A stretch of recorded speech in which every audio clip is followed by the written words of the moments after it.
Thank you, everyone. This is a wonderful turnout. We only get to see everybody like this a couple times a year, so it's very nice that everybody was able to come out, and those that joined on Zoom, we really appreciate that too. We have a big crowd on Zoom today also. We have a couple speakers today and a couple topics we want to go over, some things that we're going to update, change, hopefully make better for you. So we'll go ahead and get started. Jerry, is this recording? It is. Okay, thank you. To start out this morning, we're going to have our executive director, Adam Truax, come up and give us a few words of encouragement. Wisdom. Yes. There'll be a few words. Good morning, everyone. If I know some of you are new, but some of you know me already, but I'm the director for OME-RESA. I took over and I'm trying to get this camera. Yeah, there you go. You don't need to see my ugly mug, but I took over in January from Angie, and so I'm not even a full year into this, but I'm trying to make an effort to get around to the user group meetings, fiscal, student, tech, because I think it's important. This, and like Missy said, thank you for showing up today. This is very good. We love the turnout. This is your meeting. This is your forum to put forth ideas and suggestions and feedback to OME-RESA and this team on how we can be better as an ITC. I've talked to numerous leadership teams. I don't want us just to be an acronym to you. I know there's other ITCs out there, but I want us to be a partner and have value in what we do to support you on the day-to-day. So it's just something for us to be able to get feedback from you and improve how we are. Couple things. I sit on the SSDT steering committee. That was something that I inherited, taking the director role from Angie, so I got thrusted into that role. But I wanted to mention this today because I think it's going to be a pretty important enhancement. The kiosk product that we have now is going to go away, and I know that's probably a blessing for you and us because there is no support for it anymore. The redesign team right now is working on kiosk for redesign, so they're developing that, and I think they intend to have that released in July. The product or whatever that is going to be. I've seen the examples of it, but that kiosk will have the same functionality and more, and would also provide that employee self-service function that we've been looking for that we really didn't have with kiosk. Try to refine the W-2 process and tax forms and allow people to go in and still submit vacation time like they do now, but it's going to be a better product. But that's coming down the pike. Plus, the other good thing right now is the state team has hired more developers. So you can see the change of dealing with bugs in the software. Now they're focusing more on enhancements, making the software more user-friendly for you all. So that is a focus right now. And it's encouraging because we got through that initial wave of getting everyone on. That was very painful. Of course, we know that. You're dealing with a new software. There's a lot of bugs in new software, but we start to see the trend go the other way now where we're getting through bugs. There's always going to be bugs, but there's more focus on making it a better product for you at the district. So if there's suggestions along the way, or if you see something that's feature or that you want to see, pass them on. I'll make sure they get up there on the list of enhancements eventually. The good thing is we have treasurers on that steering committee, so they're your peers and they're dealing with it day to day. It's not just a bunch of ITC people who really don't have a clue what goes on in the district. So it's good to have treasurers on that committee as well. Some things that I'm not going to take away from Jerry's thunder today, but I want to talk in terms of security. We've been in this process for 4 years of rolling out more security enhancements for OME-RESA users, our own staff. We're going to start rolling out MFA. And everybody knows what MFA is, right? It's multi-factor authentication. I'm not going to get into the technical details, but it's basically the same kind of process your bank uses to verify you are that person, or Facebook, or you, or whatever your email is. We're starting to put that into our systems, and we're going to roll it out this year. I know this is going to be a pain in the butt for everyone, right? It's a pain in the butt for us. But what I want everyone to understand is it's not just a matter of insurance for us or policy, but I think our goal is we want to protect you, right? If you look at the metrics and how ransomware is targeting schools, schools are at the top of the list right now. And I think over 60% of the ransomware events are focusing against schools, and that's reported. We don't even know the ones that are not reported. The average student record is worth $300 to $500 on the black market, so it's a very lucrative crime right now. And with you all having the keys to the financial kingdom, you're at the very top of the list. So our goal is to make sure the environment is safer for you in the system and the data. You represent us, and if you're having a bad day and you get a ransomware attack, guess what? That's also our bad day too. So we want to try to prevent those things. So as we roll out MFA, be patient.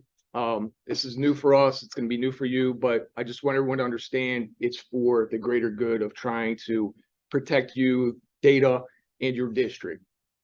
One thing she'll talk a lot about today is, I know the UMU is a dirty word for everyone. It is for us. It's a painful thing right now, but we're trying to adjust that process now so it's more functional. That's the thing that we have to do, is make sure we're not making things so secure that they're painful to use to do your day-to-day job, but they're also functional. So we're trying to balance that out, because you don't want to go either way, right? You don't want to make it too difficult, because then people circumvent it. But if you make it too lax, then you're causing a problem down the road. So I would just ask, with the user request process, we get audited on that via the SOC audit. So for a treasurer, it's very important that you have positive control of that process. Who's getting accounts into the redesigned system? I know some people delegate that off. And this is, I'm going to tell you this, our own horror story that we just dealt with at OME-RESA. We tend to focus a lot on external threats. We worry about the people, the bad actors that are out in the world, and they're out there. But a lot of these controls we put in place are to protect you and your district against someone on your own staff doing something really dumb or malicious, right? We have this false sense of security that, oh, we're all one happy family and we all know the rules and we're not going to do something that's going to compromise data or cause some incident. We just went through it at OME-RESA. It was an eye-opener. That person is gone. But I really wanted to say to everybody today is, those security processes that we're putting into place are not just to protect you from the bad people outside, but it's also to protect you on the internal side, what you do day to day. That's very important to consider. So I know when we ask you to fill a form out, sign it, send it in, it's because we're trying to make sure there's positive control of that process. You know, we're trying to look at it and say, okay, we don't want it to be too painful, but also we want to protect against someone who may have malicious intent or someone who's just doing something to be lazy and not follow the process. And then down the road, it's harder from a forensic standpoint to figure out who did what. So MFA is a way to make sure that we're associating you and the users to the account activity, and it's there as just another check to protect you and your information. Are there any questions on that? And I know we're going to talk a little bit about the new user process today. I'm not going to get into that right now because you're going to cover it with them. But we hope that will make things a little easier for you getting account access. And the UMU is it's a necessary evil for us because it does provide that auditing trail for us to provide to the users, but it didn't really turn out to be as customizable as we thought it would be. So we've come up with a new process for you all to use. So I think it'll make things a little easier and functional. From that standpoint, again, this is your form.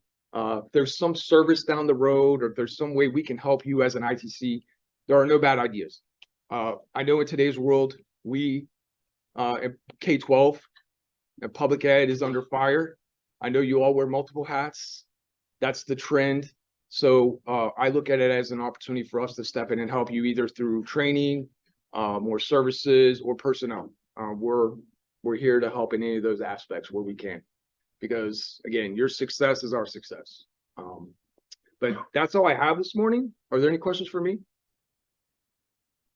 All right, thank you. Thanks, that might be long.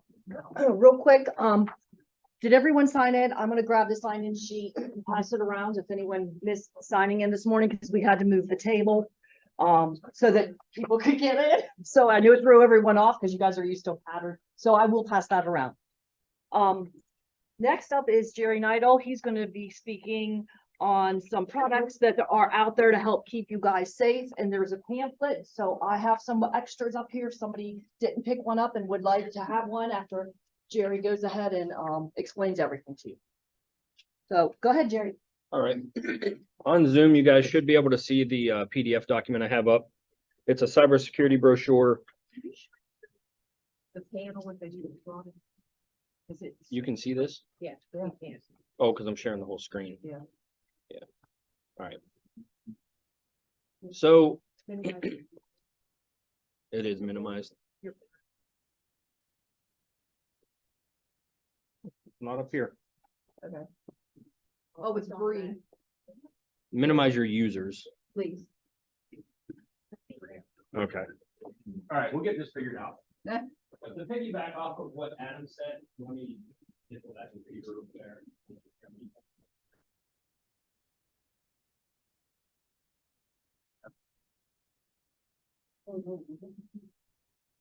All right, to piggyback off of what Adam said, MFA, it's a huge thing. It's something very simple, but it's a great impact on your day-to-day operations. We'll go over the pamphlet in a second, but what I want to mention here is, just recently in the news, if you haven't heard, Caesars Entertainment and MGM Grand were both hacked by ransomware attacks.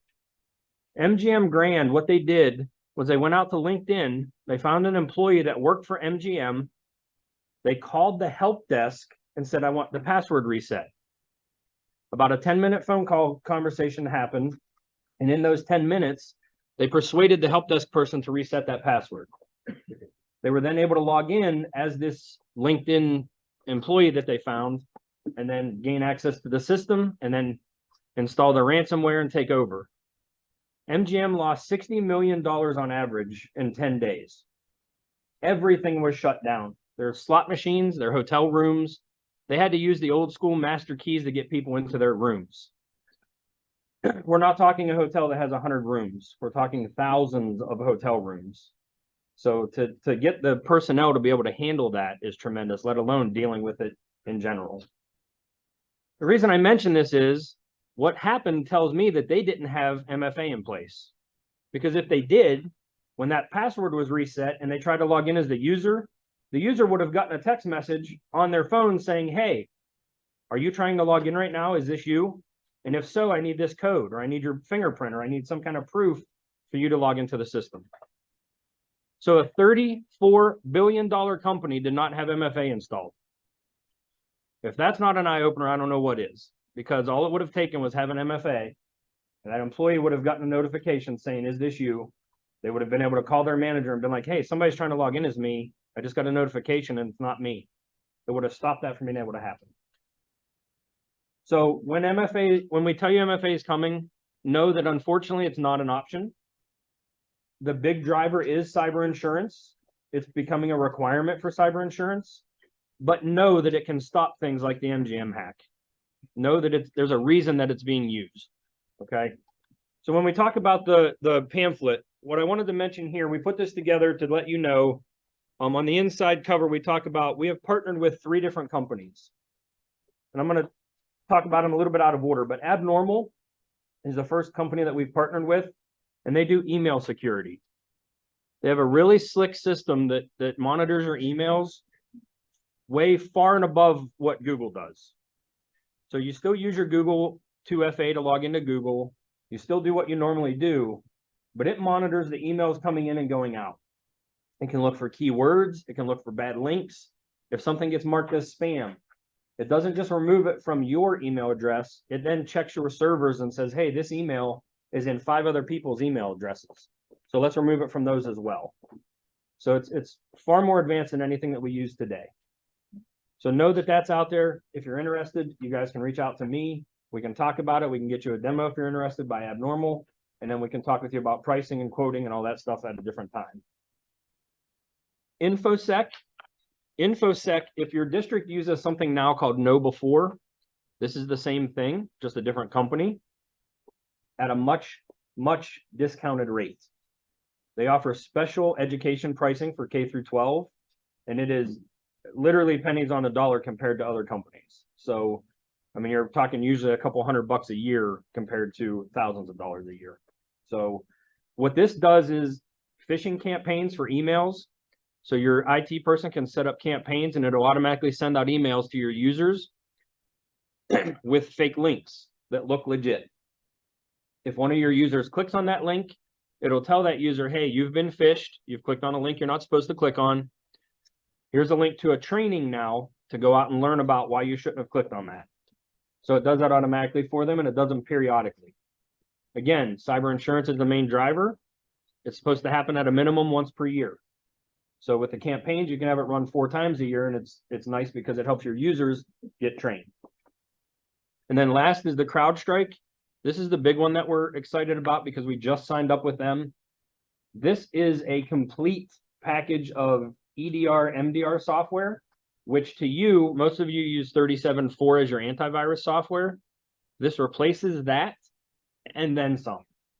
So it takes care of monitoring logs. It takes care of, there's a human monitored, we call it a security operations center.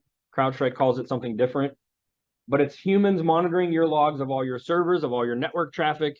They're weeding through the false positives and they're contacting you when there's something that is legit and something that you need to take care of. So the first 2 packages in here, that's what they do. The Falcon Complete costs more, but they handle absolutely everything for you. It is hands off to you and your district and your IT person. So if a machine gets infected, the software can take that machine off the network so that infection cannot spread. It can also, it'll alert their SOC system to what is infected. They will take care of that problem, get the machine healthy and back up and running and back on the network for you. And then you just get a report saying, here's what happened, here's what we did, the machine's back up, everything's good to go. Okay, so that one they take care of for you, the Falcon Complete. The other 2, your IT person would get notified with what's infected. They can still take it off the network, but now your IT person has to remediate that problem. So it's back on them now. So that's why there's a cost difference between those. Again, just know that they're out there. Just know that we have a complete solution for you now, from email to the MDR, EDR software. And when you compare them to others, they're definitely priced better. They offer, again, a special ITC pricing. So there are other companies out there, Forward Edge, Arctic Wolf, those are 2 big ones that some districts are using. This is cheaper than those. So definitely reach out if you're interested, and we can talk about what options you want, what works for your network, what works for your district, go from there. I'm not trying to be a salesman for them. Again, as OME-RESA, we're offering products, as Adam mentioned, to protect you, to protect the data.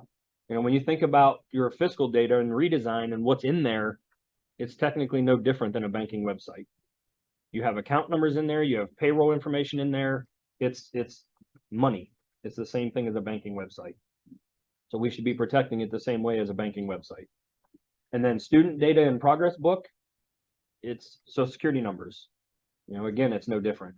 So all of that data should be protected, and that's what this software is designed to do. The 3 different ones is protect your network and all the data within that network. So again, I just wanted to speak today for a minute just to mention to you, that it's there.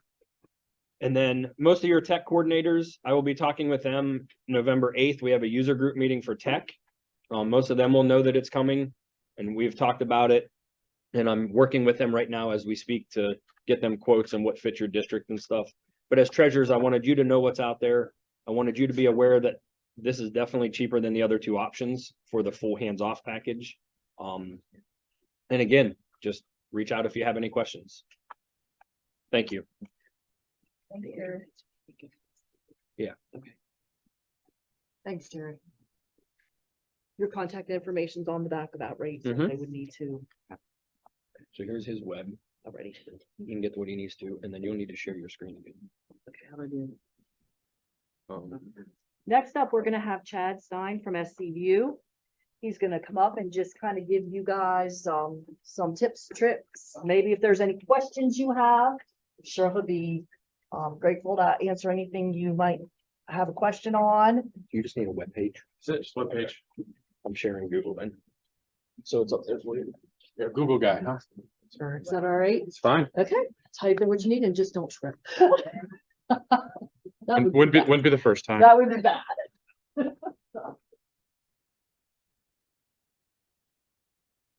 Let me just make sure I can get my login here. Oh, you know what? Can I change your stuff to mine? Yeah. All right. Hope I remember my password. That'd be real short meeting.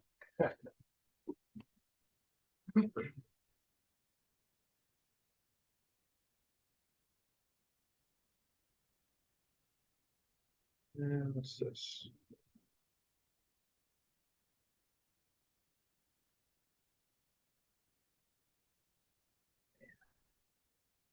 Okay, we're in. All right. So thank you. They needed someone to fill a spot, I think. So I'm like, yeah, I can do that. I can talk for an hour.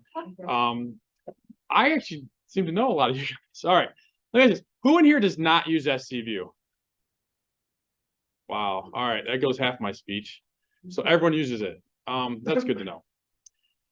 Actually, here's what I'm gonna do. I'm gonna give you this quick 5 minutes. I don't need to go through all the company stuff because again, I've talked to most of you. Probably heard me talk before. So what I'm gonna do is very open. Let's take this open forum. You guys want to hear something or see something? Just ask. I'm happy to talk about anything you want. You want to joke? Let's go to jokes. You know, it doesn't matter what it is. I'm going to try to show you some things you maybe haven't seen before and talk about some things that are more up and coming from our support side and give you some updates on the company. And then from there, let me know what you want to see. And if I don't hear anything, we'll go into some tips and tricks. Does that sound like a decent plan to start? All right. So we've been around now almost 18 years, which is kind of crazy. And our focus to this day still has never wavered from Ohio schools. So we have a team of 13 developers, which is growing we're trying to grow that team a little more. And all they do, again, 90% of their time, Ohio schools. So when we say we really want to hear your feedback, we really do, because it's how we decide what we're going to do next. And I can tell you that the feedback we've got the most over the last 12 months is, can you give me some sub-calling? That's the one I get, sub-calling and then everything else. And so next year, we're going to try to release a sub-calling platform. It's very challenging, so we'll see how that goes. But that's our plan right now, is to work on some sub-calling that's really integrated with text messaging, with emails and phone calls. Seems like everyone does one or two, but no one does all three really well. With that as well is the support. So one of the things that I believe is special, and I'm biased, know that ahead of time, I am biased. But I mean, just thinking of my own life over the last month, we need to get some landscaping done for the fall, some planting. We needed to get our gutters fixed in our house. And this has nothing to do with really this, but the point is, I made like 50 calls and I got 2 callbacks. We are trying in our office to call we're trying to update some of our VPN, some of our cybersecurity, which this gentleman was talking about before, which actually I was listening about, and I might contact you. But we called 10 companies. I think we got 1 callback. We called Dell. We're a big Dell shop. So we're a Microsoft and a Dell shop. We called Dell like 6 times, not a single callback. Like, what's wrong with this world? I don't mean that negatively, but what's wrong with this world? And so we take a philosophy of, again, and we're not perfect. We are by no means perfect. We screw up, we make mistakes, but we overstaff our support. We just hired 2 more additional support people. And so if you call us, you get a call back every time. If you email me, I may be slow, I will email you back. If you call me, I will call you back. And so we beat that in the heads of everyone in our company is, look, we are here only because of you guys. That is our only purpose. If you guys didn't exist, we wouldn't exist. So why would we not take care of the people who are taking care of us? So I hope you guys are experiencing that, since you all are familiar with SC View. If you call us, we're going to call you back. We're going to help you. So that's a big part of who we are and what we do. Now, the technology also comes along for the ride. So I'm going to go through some things that are new that you maybe have not seen, but please ask questions. If you have any interest in anything that we have on a product, I'll walk through it. I have no problem going through anything. Or if something you want to see or something that's frustrating to you, share it. This can be kind of a training, tips, user group, Q&A all in one. Okay.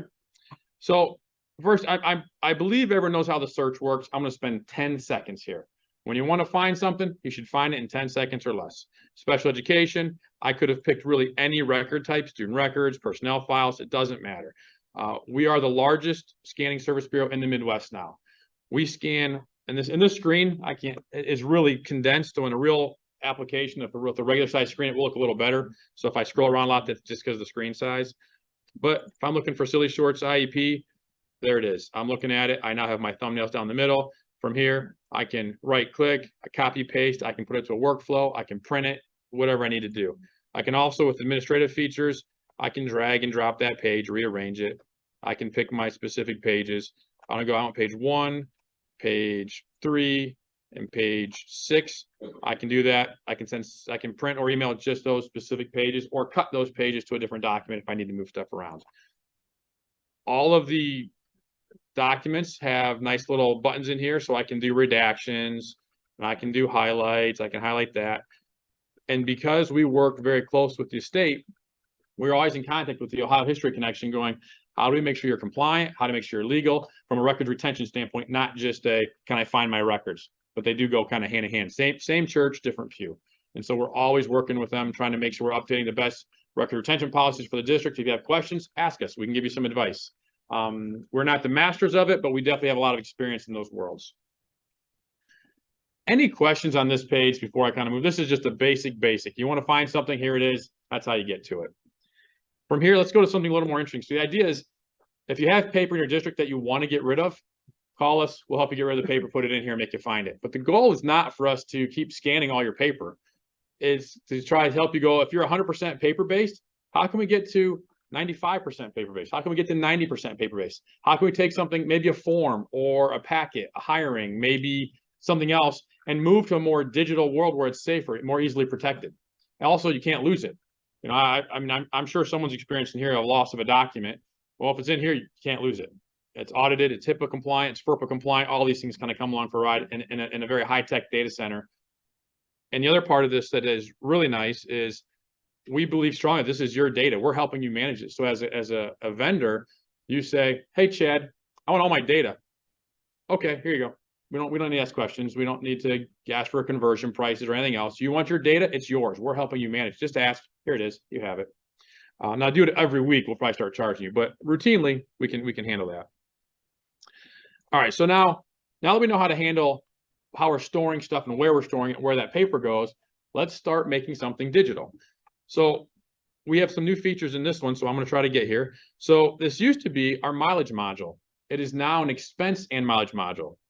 And the thing about this is it allows you to track your expenses per employee as well as the district, get proper approvals. But the best part about it is, at the end of the day, this is mostly financial stuff, right? Like, is this room mostly financial side? Yeah. So at the end of the day, I can take that mileage expense. I hit a button. It's now an invoice that can be pushed into USAS to cut a check without you doing anything. So that's all part of our mileage module now. So the way this works is down here. This is going to show us all the trips that we have taken. And so if I have the question of where something's at or what I've done in the past, it shows me right here. But let's just make a new one from scratch. So I'm gonna go add new. And in here, I have my basic information that already captures who it is. I can put a description here, say, going to Cedar Point. That I highly recommend it, by the way. Great educational purposes. Over here, I can attach, if you want to attach a form, a requisition, if you want to attach anything to this document, maybe receipts, you can do that. I can also force or not force you to put a PO in here, which I have to put a PO that will tie this mileage expense. Or if it's a new one, you've never done anything, I can actually create a requisition as well. So if I want to make a trip expense, maybe I'm going to the OME-RESA presentation, I have mileage or something, I can actually pre-define that requisition through the process. So as a district, you would define, once it passes the treasurer, for example, create that requisition, and it will push through the system. Or you don't have to use either of those. And so now I have a choice. I have mileage, breakfast, dinner. I have all these different expenses that you can utilize. We'll do mileage first, and then we'll do a different one. So what's the date? We'll say today. I can use account code. So I can now, this is new, I can now tie account codes to the individual line expense if you want. We didn't have that before, but you can now do that. What's that? It is not required, but you can require it. Everything we do in the system is mostly settings based. So if you see it, it can most likely be turned on or off. And so I also have predefined locations. So these might be, if you have 5 different schools or locations, you can predefine your locations for ease of use. I'll just say the high school. And then over here, I'll type in here, Des Moines. This is the one I always use because it's my favorite restaurant. Des Moines Fish Den. That's in Sandusky. Now notice I did an awful job. I'm a quintessential user. Didn't use capitalization, didn't spell half the things right, didn't put a zip code in. I barely got it in there. But if I tab off of that, should convert it. All right, what are we doing here? I love when demos work great. Is that what it is? Oh, It's not unreasonable. no.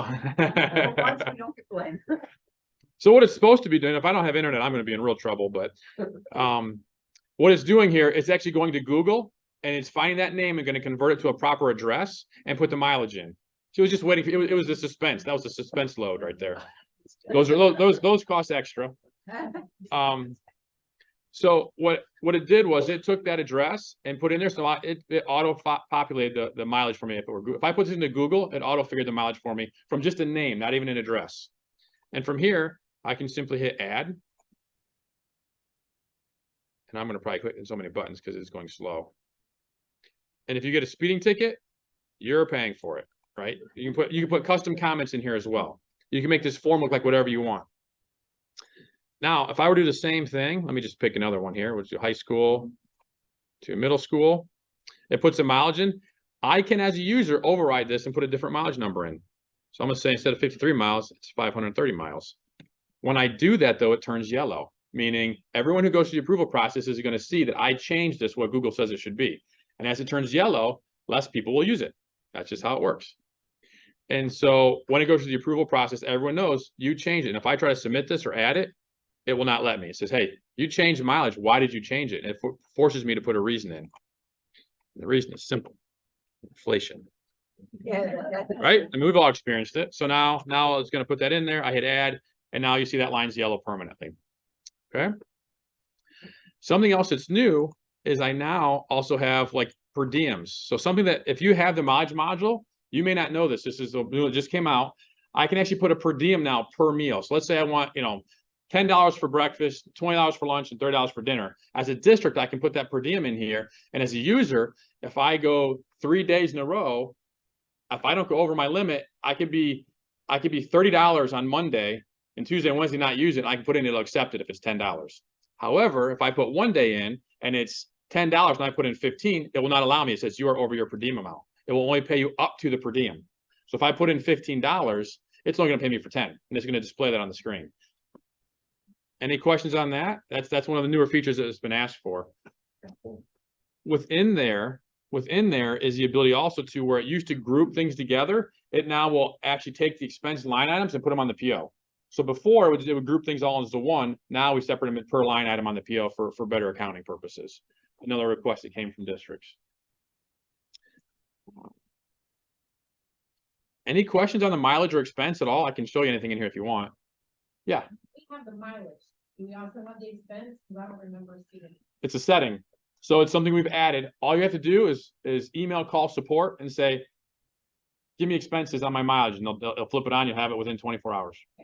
And when you do, ask them to say, hey, also, can you give me a quick walkthrough? Because I'm only touching some of the high points. There's a lot of new things in this module. So just say, hey, can you give me a quick walkthrough of it? They'll walk you through it too, just if you want some extra knowledge. So another question. Sure.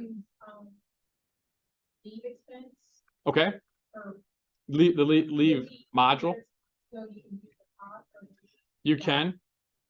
is this easier than the other? I believe this is better and easier personally. Okay. That one is like, if you're just tying it to a leave, then that works for like simple onesie twosies. But if you're really doing expenses, this is the place to go. It'll make it, I think it's easier, but they both work. They both will work. They both actually use the same data set behind the scenes. Any other questions? Yes.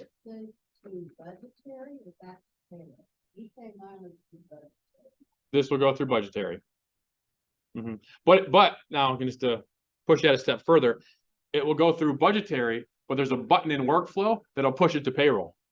So we'll do both, but it stays in budgetary unless you want it to go to payroll. Let me show you that really quick, just so you can maybe see what that looks like as opposed to hearing it. So if I go to workflow, again, I have lots of workflows, so bear with me. Dippy mileage. Here we go. So once it gets approved, it gets to the point of need submission. Again, this screen looks really collapsed, but on a real screen, it would look a little more appropriate. But it says submit to create an invoice. So at this point, it's only budgetary. Once I create an invoice, it's going to create that that individual's expenses, turn it to an invoice. Once it's an invoice, it's going to come up here, an invoice added for a second approval, and then you're going to push it right into USAS to tie to that person's payroll based on their budget codes or their account codes that budget expense is tied to. Does that make sense? Mm-hmm. All right. Something else. Everyone knows what the smiley face does, right? Anyone not know what the smiley face does? You don't know what the smiley face does. You have SCView? Okay, click it. So when you're frustrated with anything, hopefully not us, you click the smiley face. It will tell you a joke. Okay. This is now the most clicked button in the system. Okay, think about that. How crazy is that? You know how many buttons we have in this system? We put that button in about a year ago. It was one of things that I was really excited about. That is the most clicked button in the system. See? So I'll tell you, I have a 6-year-old and a 9-year-old, and every night before they go to bed, Dad, tell me a joke. And they think I am the joke master, and I don't know anything. All I do is I take my thing out, like, hey, why did the chicken cross the road? And so if you want a fun one, and they're all like that, they're all appropriate. There's no like nothing inappropriate in here. Okay. Let me go through. So I'm going to go through a couple other things. Let me show you one other thing that a lot of people don't know about, and I'll show you one of these settings is under site settings, expense mileage. Just so you know, because about the mileage, this is where we can actually do the effective rates. So you can control all your rates, but this is also where we can define your per diems. So if you ever want to do this yourself, you're welcome to call us. We'll do it for you. But if you do want to do it yourself, this is where you can do it. So I can go in here and go, I'm going to breakfast. I'm going to edit that. And I'm going to tab over. And I can put in here, the maximum allowed for breakfast is $15. And I'll save that. Oops, an extra 0 in there. I'll save. So going forward, no one can put a per diem in for more than $15 for breakfast. It's a really simple interface to use. Yep. Yes. Now, normally, if it's federal, I think our team will reach out or send email. Do you want us to update? Because not all districts use the IRS rate. Sometimes it's different, and so we assume the IRS rate unless someone tells us different. So if the IRS changes, we know everyone changes. So many times we'll send an email. You want us to change it? Yeah. Or if not, if I want to go up here, I go rate. I just hit new. I put my effective date in the new rate, and that way I can make it future based. Like let's say this is 1/1/23. So if I were to put 1/1/24, the rate would not change until I hit that date line. Okay. All right. So we got the joke. Let me go back to workflow here. So something else we've added in workflow, it's kind of like I guess a hidden gem, we'll say. Let me just pick any form. We'll do a mileage one here.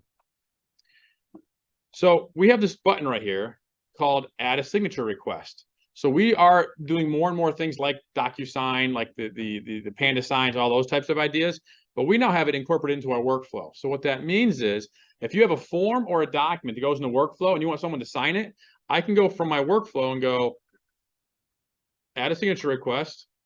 Oh, of course, let me try a different signature request. Let me pick, let's pick an invoice. Make sure there's a document here. All right, there we go.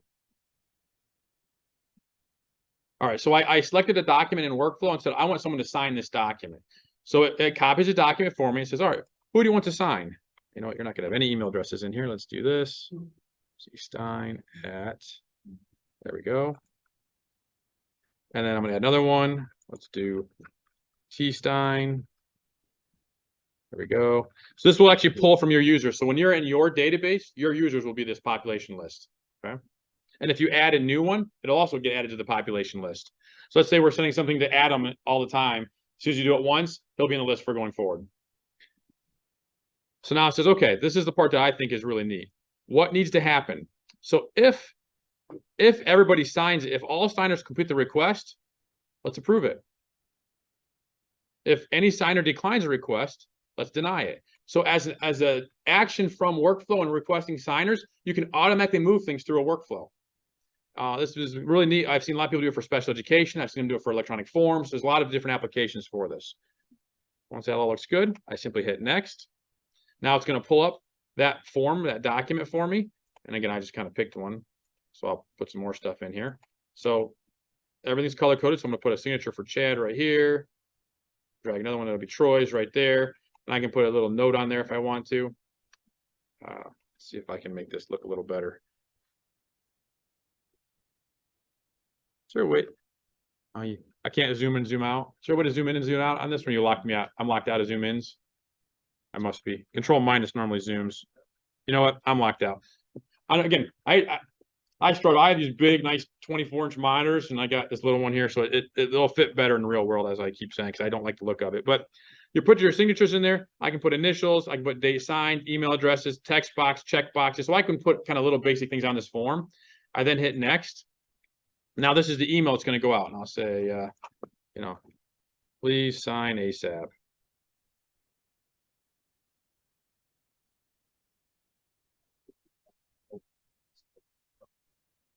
That's what I'm in. I'm in Chrome. I think if you hold down control. That's what I was doing. Oh, you know what? I must not have been hitting it right. I should go back. Now we can see it looks a little better, hopefully. Yeah, it looks a little better. That's more what it looks like lined up a little better. So thanks, Chad. Send request. And that's it. So this is going to send out an e-sign request to both of those users. Once they both accept it, it'll move the item in the workflow to wherever the accepted is. If any of them decline it or don't sign it, it'll stay where it's at or get to the decline side. Again, feature a lot of people probably don't know about. So that's something that's in the system as well. And then you have a dashboard that will show you all of your signing requests. So as a manager, I can see all of the signing requests and pending. So I can see, okay, Chad hasn't looked at it. Troy hasn't looked at it. No one's done anything. They haven't viewed it, hasn't signed it. They haven't declined it. I do have a question too. A question. Oh, boy. Is that from the app workflow screen only, or where can I see that at for e-sign? So see what at. So this is the exact same module as the e-sign. Let me move that out of the how do I get that down here maybe? So if I go tools, e-sign, it's the same, it'll take me to the same spot and I can do the same process. So if I want to make a new one from here, not from the workflow, I simply go new request and now I have to attach a file, but I don't have any files on this system to attach. This isn't my computer. That answered the question. It did, okay. Like, is this W2 filing? Can I click on this? I don't know if that's probably not sensitive. I don't want to pull up someone's W2 though. You can click on the W2 file. Like if I click on any of these, are these okay? You We're can not- click on it. Yes, you can we're- click on it. It's fine. Okay. Well, those are big, 7 and 9 megs. Not gonna, it's gonna take a minute. Yep. There we go. That's fine. So now I'm doing it basically. Next. This might take a minute to load because it's over the 5 meg. We have a 5 meg limit on an attachment for this. So it may take a minute. Which is actually something good to bring up. One of the things we're trying to do is try to minimize data in the sense that we have a lot of people scanning in full color. And we're going to try to go next year in 24. One of our goals is to try to teach people how to scan better. So we are now scanning roughly almost 2 million pages per week in our scanning service bureau. So lots of documents. And we've actually we're going to be expanding that next year. And so we're going to try to start teaching some seminars on how to scan more efficiently, faster, and also with smaller page sizes. And this may not load, but it's the same process from this screen as opposed to workflow. Hopefully that answered the question. Oh, I think is there another one in there? Another question? Can I open this? There's none. Oh, okay. All right. There we go. So let's go here. More campaigns. All right. I mean, this. If I go through, I'm already. I knew this would happen. I'm going to talk too much. Here's a riddle. Question: how many users are in SC View?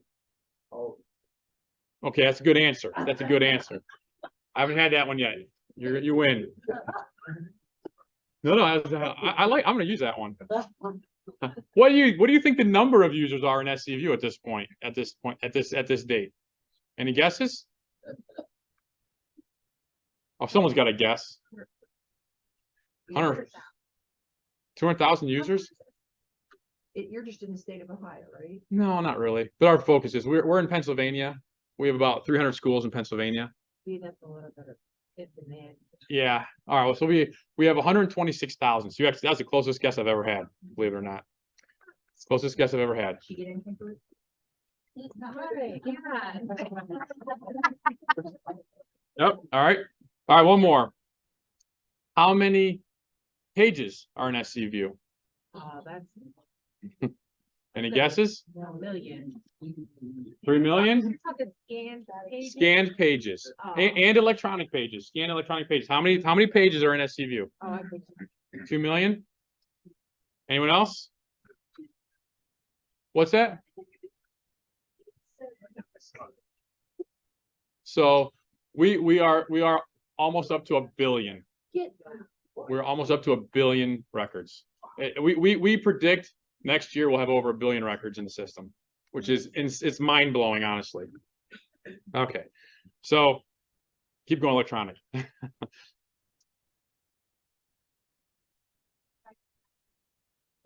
this, and outside have one.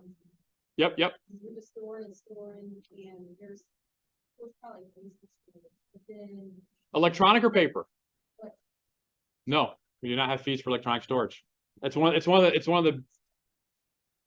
We purge when client wants to purge. So what we will do is not very often. And the reason we don't charge for storage is because we don't reach out to clients, because we feel like if we're going to charge you for storage, then we have some responsibility in going, you have this PO in the system from 2006. Guess what? It's 10 years past retention and you're paying for it.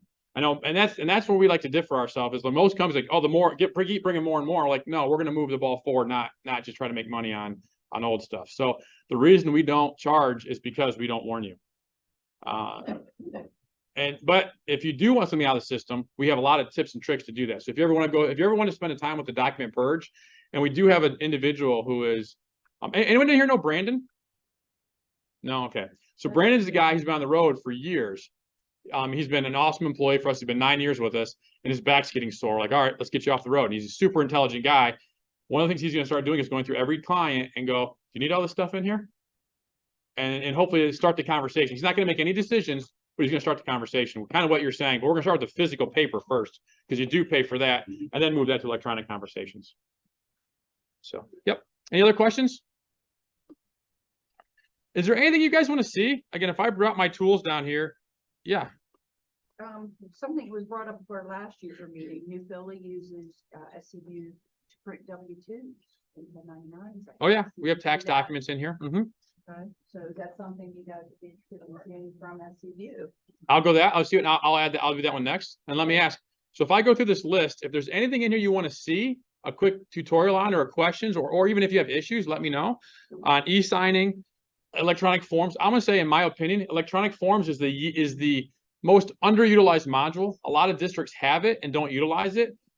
This tool basically says, give me any piece of paper, turn it to electronic form, and now manage it properly with workflows. Yes. So, this would use like a salary scale, we'll have like an Excel spreadsheet. Yep. So we post it out in contracts, then you guys would create a template and cater to that district. Yep. Show us like. I will. So I'm gonna do tax documents, form campaigns, and I'm gonna do a couple more, and then I'll probably run out then. So yeah, so electronic forms allows you, I think, basically it's such a powerful tool. You can do maintenance work orders, you can do budget transfer, sales final forms, field trip requests. It literally can do anything. So if you have it, you're paying for it. The more you use it, the better. It doesn't cost you any more to use it. IPDIPI, we have a lot of IPDIPI certifications, LPDC, so we can handle those committees. Expense mileage, I've kind of already talked about that. Form campaigns, we're going to go through that. That's going to be your salary contracts, your salary notices, your teacher contracts, things like that. Leave request, manage employees. This has probably been our most popular one of the last 6 to 8 months. Is we have a total onboarding process where we can actually take and we'll actually automate your onboarding. So all your paper forms, it will come into the system and it'll go to the user. They'll fill it out. It stays electronic. It starts electronic and stays electronic. That's another one that's been very, very popular. Hiring. Do you guys know about our hiring module? This will actually post jobs online for you. You guys familiar with that? Yes, no, maybe? No? All right, we'll go through that real quick. Timesheets, AR invoices, that's something you guys, I know a lot of people use, yes? That onboarding, what about when someone leaves? It also does offboarding. It does, I say onboarding, but it does on and offboarding. It does both. That's correct. Mhm. And then the rest is just the financial stuff. So again, if you guys have anything on here you really want to see, let me know. Otherwise, I'm gonna go through those 3 things really quick and let's go from there. For tax documents, I think that was the first one that someone had said. I know the least about this module, but it basically allows you to do 1099s and W-2s. You're basically going to upload the file. It's going to print them and archive them with the employee file. There's really not much to it, but it all comes from the base file. And so we can, and it will also allow the employee themselves to see this. If you want to allow employee access to this, they can see their W-2. Now the 1099s doesn't work for that, but for the W-2s it does. So as an employee, I go to my home screen, and I don't know if I have it set up here, but let me see. Yeah, my pay. So we'll show, if it's set up, it'll have your pay stubs, your tax documents, and you can see whatever ones you want that are tied to the system as an employee. Mhm. Is that what you're looking for? Yeah, it was just something that was brought up as an option. Something that we do, yep. Running your own Mhm. for security purposes. Yep. You know, instead of And again, running- I know a lot about a lot of things. I'm not an expert on the tax piece of it, but I know it's really simple. I think we import the file, put it in the system, archive it, and make it available to the users. That's pretty much all it is. It's not too fancy. The next one was salary campaigns and salary notices, teacher contracts, right? Okay, so if I want to do salary notices or teacher contracts, I'm going to come in here, tools, form campaign. And so these are campaigns I've already made. So if I want to do a salary notice, the way this works is, let me actually start one from scratch so you see how it begins. Okay. It'll work the same. If I did this, I'll do it as a contract. I'm going to basically put in here a name saying, 2024 teacher contracts. Maybe it's a certified, maybe it's classified. You might have different groupings. Whatever groupings you want, we can accommodate. I'll put my form in here, which is going to be contracts. So this would be, athletic contract certified, we'll say. And this is the kind of this magic sauce here. Select merge file. So this is an Excel spreadsheet that's been developed by the district. We either pull it out of redesign, or we can modify it. And that is what's going to create all of these contracts and enforce a signature and all the details, so that when I get my contract, it's got my data, my wage, and all my specifics to it. When someone else gets it, it has their stuff on it. So everyone's unique based on that Excel spreadsheet. Let me show what that looks like. A user will get an email. Dear Chad, please click here to review your teacher contract or salary contract or whatever you want to, whatever it's called. So let's just pick one. We'll take a 1-year contract right here. And so this is nice. So it's showing me these are all my people who've been sent that contract. And it shows me who's completed it and who hasn't. So let's pick Mickey Mouse. So I'm going to right click, copy invitation link, and let me just come up here and do a quick incognito window.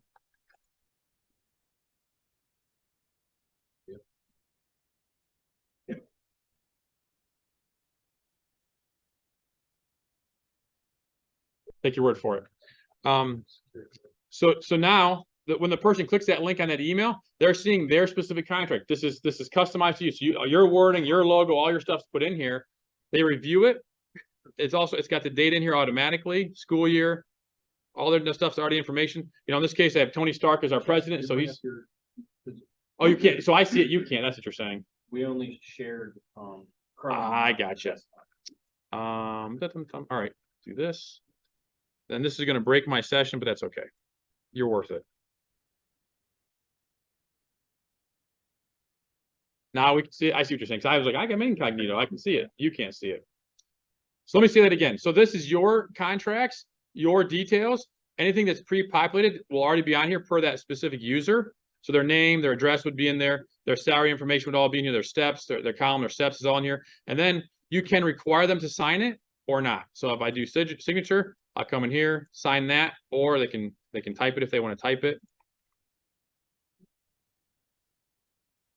There we go. Pick that one. And it puts in here. Now I submit it. When I submit it, it will now either go to a workflow or it will go to their employee file or both. So what you really want is just to go to the employee file. And so this will automatically find that employee, attach it, and put it in the system. Does that work for you? Spreadsheet, that was where you uploaded it. Yes. Let me go back to that real quick. Now it's going to log me out because I just did it to that.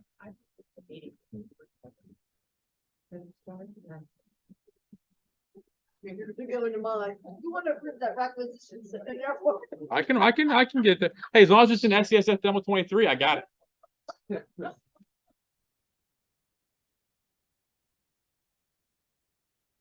Man, I cannot remember the last time I typed that password in. I'm glad it works. All right, back here. All right, so your question is the creation of it, correct? Your question is the creation of that, the spreadsheet? Yeah. So where do you get your information from today? Yep. That's a spreadsheet that I'm gonna put in here. So basically, you're gonna take that, like when I click this new, I'd put in here, 2020, 2024, teacher contract, description. And I'll pick in here 1-year contract, and now I'm gonna use merge file, select your file. And I don't have any control on this computer, but I would attach that spreadsheet. I'm gonna make sure the columns work, attach that spreadsheet, and you're done. We have templates we'll provide, but mostly we try to use, it's just column names and headers, but we'll give you, you can make your own, but we'll give you one if you want a template. Does that help finish it there? Then the other one I think was hiring they were talking about. So I'm gonna talk through the hiring process for a minute. What time? I got till 10:30? Yep. 10:30, okay. Yeah, whole half hour. Whole half hour. I'm doing good. I got one of 15 modules in. All right. So for hiring, we would normally start with a form, basically a requisition to hire. So one of the things we're going to have before the end of the year is we have form to form copying, which basically means when I go, a principal's in a building, it says, I want to hire an additional gym teacher, or I want to do something. This is the description. That requisition for a hiring or a requisition for a job will go get approved. And then that information will automatically populate into here, which is the hiring. And so this is where we have all the departments. This is human resources, food services, accounting and finance, and each one has their own specific jobs. So in this case, I have 4 jobs for human resources. Those jobs are down. Let me just set up a little bit. Those jobs are right here. And so I can make my description. There will be a button added to import from requisition to hire. Until then, you just type or copy and paste from your previous one, or you copy. Once you type in one job, you can then copy that job to a different job if you want to. Within here, this is basically the title, location, posted date, expiration date. So the system will only allow you to see if the job is active. So if you say, hey, as of November 1st, that job is no longer, then you put November 1st, and it will cease to exist from the outside world. I put in here the form type. So this is what this is which application. So maybe for a gym teacher, I have application A. But for a second grade teacher, I have application B or C or D. So this allows you to pick what their application looks like when the job application. So they're going to eventually be able to click on apply here to hire. And let me scroll up here. Let me go back to this one up here. So all these jobs, this is simple. Here's the department. Here's the jobs. Again, if I want to copy a job or make a new job, I can do, or edit one. I can do all those things. But this is the secret. It's called Seeker View. Let me copy this. The Seeker View, this is the link that you'll put on your website. And what happens is it will actually take all those jobs and put them in a searchable format for the community to see. So now, if I go to abcschools.org and I click on that link, it's going to be your school name, your logo, and it's going to show all of your jobs. From here, I can just I can filter these by any jobs if I want, but most likely I'm just going to come here and pick senior HR. And now I'm seeing all the information about that job that we had previously entered. And at the end of it, oops, I don't know if you guys, let me get this button here out of the way. At the end of it, you have an apply now. When you hit apply now, it's going to do 2 things. One, it can bring up an application. You can just fill out your application, nice and easy. Or 2, you can have them go and assign an email address to their name, which means they can fill out multiple applications. So you can register your name and fill out an application, or I don't want to mess with that. I just want to fill out my application. So you do either one of those. Once you're, and I don't think my application is set up here. I'll try it, but it's probably going to break. Let's see here. Yeah, it's gonna. I'm not registered on this computer, so I can either register, or and this line that's missing is skip registration, go right to the form. I don't have that on this computer, so I normally just fill out my registration, move on, and my application will go forward. here, back to here. Now what happens is, once this person fills out an application, it's gonna go to workflow. That might have take me to workflow, and I should have something in here for hiring. Too many buttons. No, they must have switched me. So the idea is you get all your applications by department though. So you have all those departments, you have HR department, food services, administration, all the jobs that go to that specific department. From there, you can invite people to interview, send them polite, we're not interested notes, we'll look into you later, or whatever the case is. Once you find one that you want, that's where you go to onboarding. So I say, all right, we're going to hire Chad. And so I'm going to come in here now, I'm going to manage employees. And I'm going to invite employee. This is basically saying, I found someone I want to hire. I want to have them come in to the district as an employee. So this can be preloaded from the hiring screen later this year. Otherwise, I have to type this stuff in, which isn't much.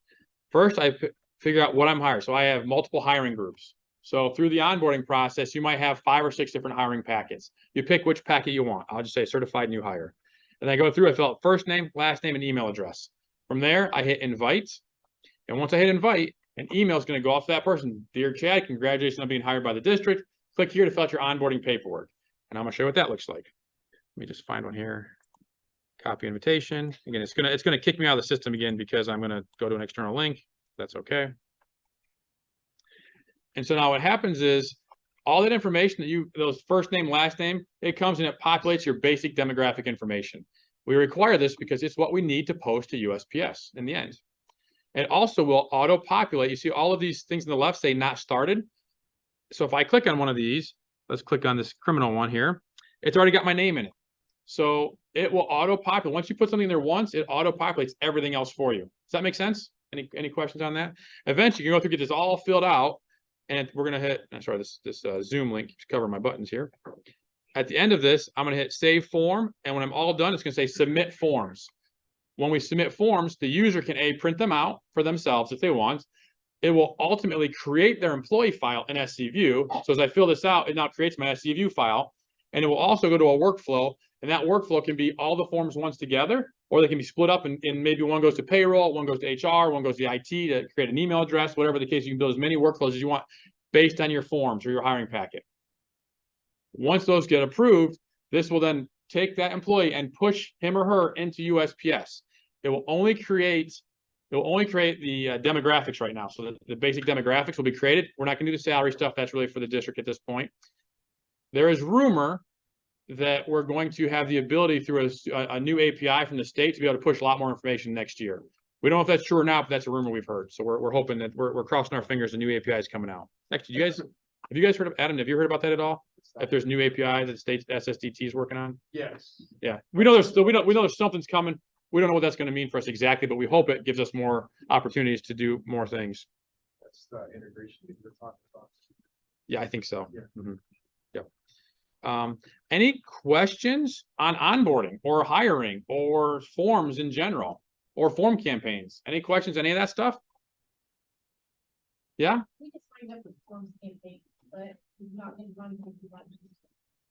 How long ago? You know, my workflow, but is it being so in process or? What, could be. Honestly, so something else that we've started as of October 1st, we have a new policy. And so we're trying, as we're growing, we're trying to get better at customer service, like I kind of mentioned in the beginning. And as of October 1st, when a client signs up for a new module or a new client, you will now have a client success advocate. So you're going to get one person. So right now, when you call into the SCView, you call, you hit number 3. You might get Jake, you might get Becky, you might get whoever. You don't know who you're going to get. We don't know who you're going to get. It's kind of a round robin. Going forward for a new module, we're going to say you get an owner, an account owner. So like for your onboarding, potentially, you'll get someone who says, okay, I'm now your person. We're going to communicate back and forth directly through that person, which I think will help in your case. The other thing is, if we send something out to the district and don't hear back in 3 to 4 weeks, we're going to contact you again, as opposed to going, oh, we did our job. We sent you the request. You didn't respond. It's on you. That's bad strategy. So we're now going to start every 3 to 4 weeks. So if you've not heard out in 3 to 4 weeks, I would just reach in or reach out, or even let me know in the back. I'll, if you know who your person is, I'll find out and I'll send you an email. We have been a little behind. We're probably about 6 weeks probably behind right now. I just happened to see it within our workflow, so I didn't know. They're probably building it then, is my guess. If you see it in their workflow, I mean, someone's doing something. But yeah, I mean, when in doubt, reach out. I mean, really, yeah, I'll probably show the most, I'm gonna have to log back in, I think, again here. I don't think it'll let me go back.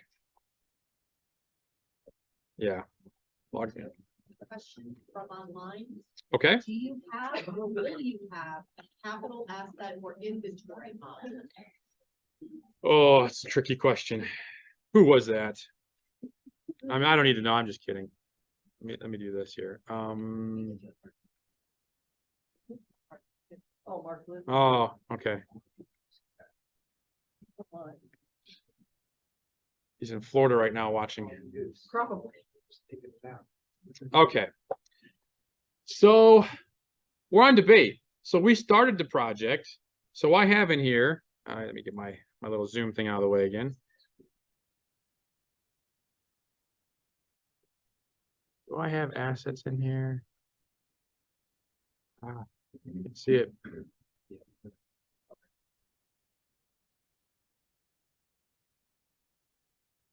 All right, we're gonna really try something here.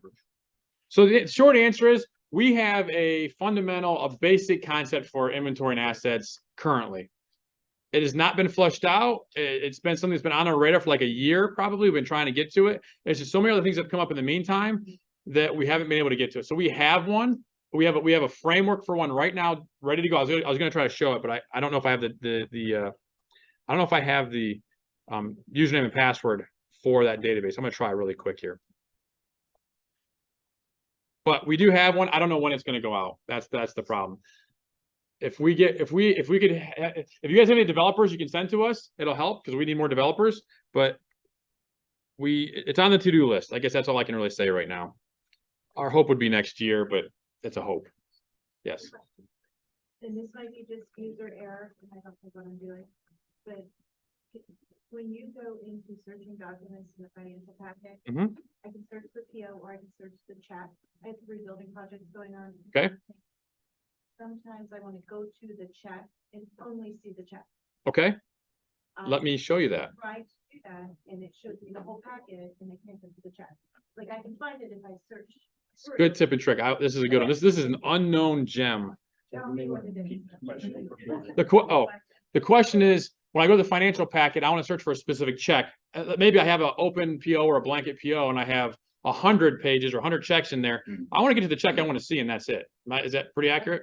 All right. Let me see if I can get to this demo, this fixed asset. If I can't show this in a minute, I'll jump right to your search question. But I think this database might have fixed assets. Oops, this is dashboard. Anyone here on the dashboard user group this week? How'd it go? I wasn't there. Was it helpful? Yeah. Was there any? Okay, good. So as you guys will start to notice, we have had such a big assets. Here we go. This is Mark. You said Mark. This is for Mark. Yeah, for capital asset or inventory model. All right. This is going to be ugly, but I'll get you a framework. If he wants to be a guinea pig, he can be a guinea pig. What I was saying is, so we had such an overwhelming response to our user groups. It was really tough on us as a team. Yeah. What we're going to do is we're going to start doing monthly user groups. So every month we're still going to do the big one at the end of the year, but we're going to do every month. We're going to do one module for 1 hour. That's it, once a month.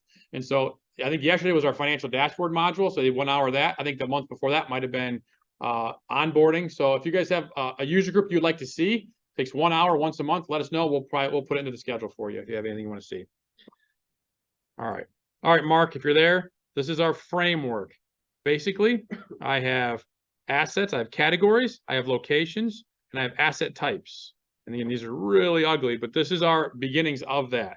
If I were to click on a computer, it's going to give me a list of everything in that category, and I get details for that. I can take for the guinea pig. Yeah. It's fair. It's fair because it'd probably be a while for this one, but this is our start of our asset management. It just hasn't got steam yet. Yes. For the inventory, one thing, a lot of us are working on inventory right now. We were told that we have to reach out to you regarding pending files. And I wish that. Pending file, what pending file? I guess there's a pending file and use that, 'cause I did it the other day. I texted you guys or chatted with you Yep. about setting up the In USAS, when you pay an invoice. Oh, the flag down there? Yep. That Say, this is, needs to be put on invoice. I know that I'm familiar with, Okay. but then after that, I'm lost. That keys the system to say, The system being USAS?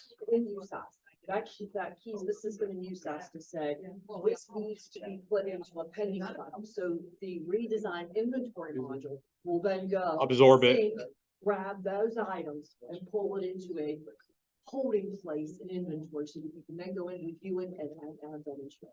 and Okay. there- So what report do you need our team to do then? Well, I guess there's under configuration and use that, where I can say any 600 object code that's over 2,500. Right. I want it automatically to be sent to this pending. And I don't know, I chatted with whoever and they said they set it up for me, but I think that's something that should be automatically set up. But if it's it, are they going to USAS to do? I guess my question is my team going into USAS to do it? Or are they doing an SC view? Do you know, Missy? See, you guys are invoicing in SCU. Yeah. Am I correct? Because I need to know where you're at in the Yeah, process. we're in- So you're invoicing in SCU. So there needs to be a setting in SCU that says, hey, this is an item that meets the criteria. It's going to need to be flagged for pending. And I think that's an SCU because that's where they're invoicing. I know the details, but in terms of that, There's a configuration where to automatically, if it's a 600 over a certain dollar, put it, or there's a button you can click, like if it's a 500 and it's EIS. Yeah. it's an EIS flag is what we have. Yeah, yeah, two ways. If I could ask a favor, so everything you're talking about makes, I get it, but that's it. I don't know past that. If you send me an email, Okay. I will look, I'll dig into it. So right now, I think we have to put a request in. Yeah, because right now we were told to chat with you guys and you can set it up. And I guess that's my question. Are we setting up and scan where you're capturing it? Or are we setting up, I don't know, it's like the details matter where we're setting it up at. And that's what I need to learn. The problem seems to be is anyone going on and utilizing by The invoicing. scanning side. Yeah. And sending, it should be an upfront question when they are converting over. So basically I should add this to the intake sheet, our training. So we could do that. So basically, is it fixed once? Or you have to do this every year? I guess that's my question. No, Oh, just one time ever. It just needs If set if up it's one a time. setting, because I came on in August of last year. Okay. So from August to June, I have to hand in all my inventory because that wasn't. Because you didn't know that flag was existed Right. potentially. And a little more money, the state was redesigning the inventory system. We had a lot of problems. to get it. And Well, I know that because in Classic, I know how it worked in Classic and we had it working, but then when it switched, it didn't work. And so I wonder if maybe there was this period where it didn't work and we kind of like just let it go and now it works and we never went back to I'm wondering if that's it. So if you send me the email though, I'll dig in because I think it sounds like a one-time setting. We just need to make sure it's part of the intake process and maybe even send an email out to everybody going, hey, do you know, just in case for all the AP people. yeah. Right. Yeah, if you don't mind, it'd be really helpful. I just don't have I don't have anything here. I'm naked. I think do the dashboard. I do like the dashboard. You mean- but I okay. wish I had extra features like the Put that in the email. Okay. Put that in the email. The revenue. But I'm. Like, You can. bring that. Oh, actually, so we have something new. Because- You know what? I will show that. I got 15 minutes. I was going to show something right before this. Does anyone remember what it was? It was Amy's question. Search. Thank you. I knew it was something. That's a quick one. Yeah. She's ready. Okay. No. You're going to love this. I think you're going to love this. Send out from the dashboard are 10 million times better than use that. The activity reports for like your athletic director, all your activities. All right. We're going to try something here. Of course, the database that I'm in does not have I'll show you that dashboard in a second. I gotta get her, 'cause that one bugs me. We're gonna get there. Oh, forbidden. Can't get there, huh? All right. Let me think. It's nice, this is but every time you open, what is the mind, like you send out the email to the activity. Yeah, but you had to unclick them, then click them, and unclick them, and click them. And in the new system, you don't have to do anything. Sorry, I have to. I'm really used to my computer and all my passwords, and this one it takes me a minute. So I'm gonna try to find something that will get you your question, because it's not set up on the demo I was in doesn't have the feature you need. Search. Come on, be here.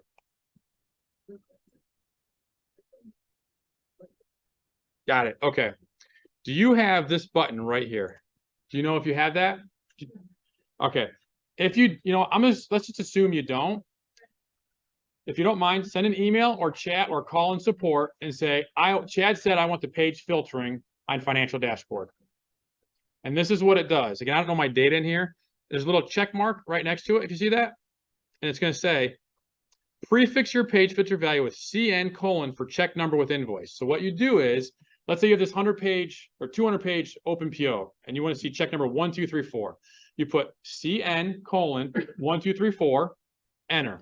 And what it does is it will find that specific check, the PO, and the invoice tied to it, and only display you only those 3 items. Does that make sense? Yeah. But you have to ask for the page filter if it's not on. It should be. I don't know your. I can look at your. There's probably someone coming after me, or else I do it right here in the back of the room. It's a 2-second thing. If you email me, I can have it on today. Okay, let me log back out now. Sorry, this is the part that I gotta get back to. Why is the page filter just on by default? Because some people don't want it. Now again, maybe that's changed. The problem is we have this legacy issue where we had these things 10 years ago. And so there's people, it was confusing people because they'd put something in, they put a check number in there and it would never work because they didn't put the CN in front of it. And so we're like, all right, just don't make it default. It was causing too many problems. But we probably could now.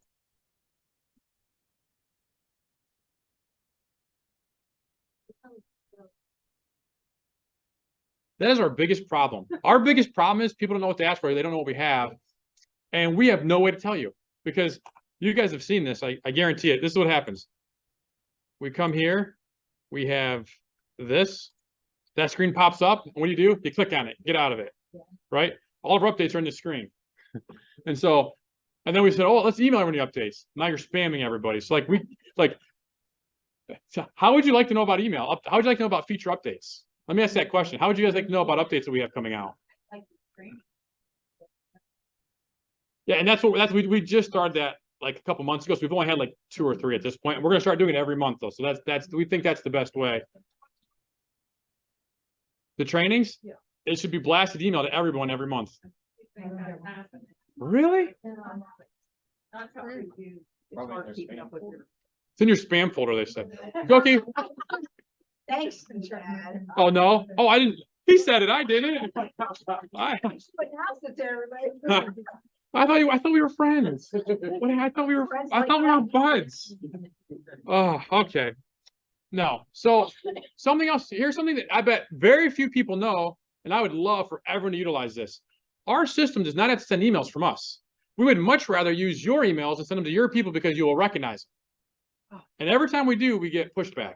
And the districts who do it love it. But only probably 5% of the districts do it. So if you want, and like is OME-RESA.com, .net, .org. Each district has its own. I know, but for you, it'd be like, okay. So if you want, if the email, if Adam's like, hey, I want the emails to come from me, not from SCView, which I prefer because it doesn't take all my emails, we can set up. We have a system in place where you can put your email address in, give us you make an email address for us on the district, put your username and password. All the emails from our system will come from you guys, and your people will recognize it better. I would love for everyone to take that and run with it, but we always get. What do we ask for? I can, let me see if I'm gonna see what the name of the screen is real quick, and then I'll show you it's going to be.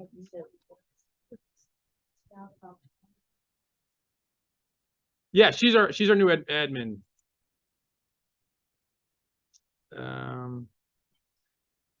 So this right here, you fill this out, and all the emails will come from your email address. I would highly recommend it because we don't have the spam issues, honestly. And not that that is an issue, but it is something that happens. And again, just email support. Hey, I want the emails to come from me. They'll take it from there. But this would be a great way if it is missing. If you're not getting if you think you haven't got an email for our user groups, send me an email and I'll make sure you're on the list. Well, the way we define the list is we go through all databases and all administrators and all databases. That's where our list generates from. So if you think you're missing it, let me know, and I'll let you know when the email went out and if you're on it, and we can kind of do some reverse engineering. This was admin, site settings, general. You have to be an administrator to get to these screens. And again, if you're not sure, just email me, call support, whatever the case is. Okay, we're good there? All right. So you're saying in that, I would just have to click check mark it and then posting? Yeah, you might want to work with the IT team to make sure it's set up properly, but the setup should be like 5 minutes. This is not, basically you need to make like maybe call it scview at OME-RESA.net or whatever your domain is. Make one for scview, but it'll be your extension and you'll be sending it out, which is fabulous. Because as many users as we have and how many notifications, think of how many emails we send out. We send out lots of emails. Lots of emails. And if you work with your local IT, they can probably set up a specific email address for you. Yeah, that's what we want. It might say scview at your domain or. Right. All right. Whoops. Where is?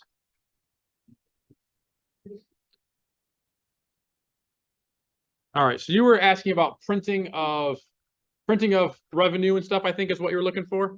Oh, this is really small. Let me do this. This is going to be harder to see. All right. So 2 things. There's a print button right here that we can utilize, and this will print whatever page. If I'm on, I think you said revenue. Is that the one you wanted? Just on the right, like that's rolled down. Yeah. If I hit You know what I mean? print. Like it's not all on the page, so I was afraid if I printed, Yeah. it wouldn't print I the think whole my thing. revenue was on 2 pages, my expenses was on 4 pages. It depends a lot on what page it is, but this is what it would look like, something like this. So it doesn't include all the revenue. Okay. Is that right? Does that help? I don't know why, I was just afraid. Ready to click a button? Well, and this, you know what? The smiley face is on this page too. The smiley face is just for you. We put that right there, so we get another joke out of there. Oh, yeah. Coffin. There we go. I guess it looks so nice on my screen, I couldn't figure out how to print it to look like that. So something else you can do. You can put a link on your website with the general fund report. And what we're going to be adding to it here shortly is a way to add the dashboard totals. And that's so it's basically a 2-page, your general fund report and then your dashboard totals. And every time you close your books, it will update your website automatically. That's something that's available right now. One thing I heard from cybersecurity, you might not want to put your balance on the website. Oh yeah, What isn't it? hackers know how much money you have. That's a double-edged sword. Yeah. That's a double-edged sword. But I mean, in fairness, don't all attackers know schools have money? I mean, like if they want that information, they're gonna get it. But I hear what you're saying. Don't overexpose yourself. So within here, again, I can take and print any page. Is anyone using Project Cash Request? Is that working well? Good. Is that's one that's been out like 3 or 4 months, I think, something like that. This system, again, there was a user group on it yesterday. They know way more about it than I do. But this will allow you to automatically send emails out. So when you close a month, you want someone to see their budgets. You want someone to see their everything that they've spent for the last month. It's all available to them. And all that happens is you come over here, email configuration, you build your report and save it by the email subject. And it will automatically, every month you close your month, it will automatically send out to department heads, to principals, to anyone you want for their specific funds and account codes. Yes? I just want to show one of the reports, Show one of the reports. like, an activity report that. Let's see if I, so the problem is as soon as I email it, it's going to go to my computer. So because I'm on this computer, I can't do that. Let me think here. If I can. It looks so much nicer.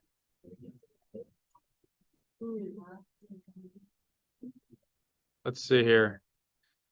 You know what? If you want to see a report, email me. I'm sorry. I can't, I don't have my email on this computer because I can't email it to myself and show you, but it is. And if you guys want to see any specific reports that you're not seeing, let us know. We can build reports pretty easy now. Now we have all the data now, so we can make the reports and make it available to you if you want to see something specific.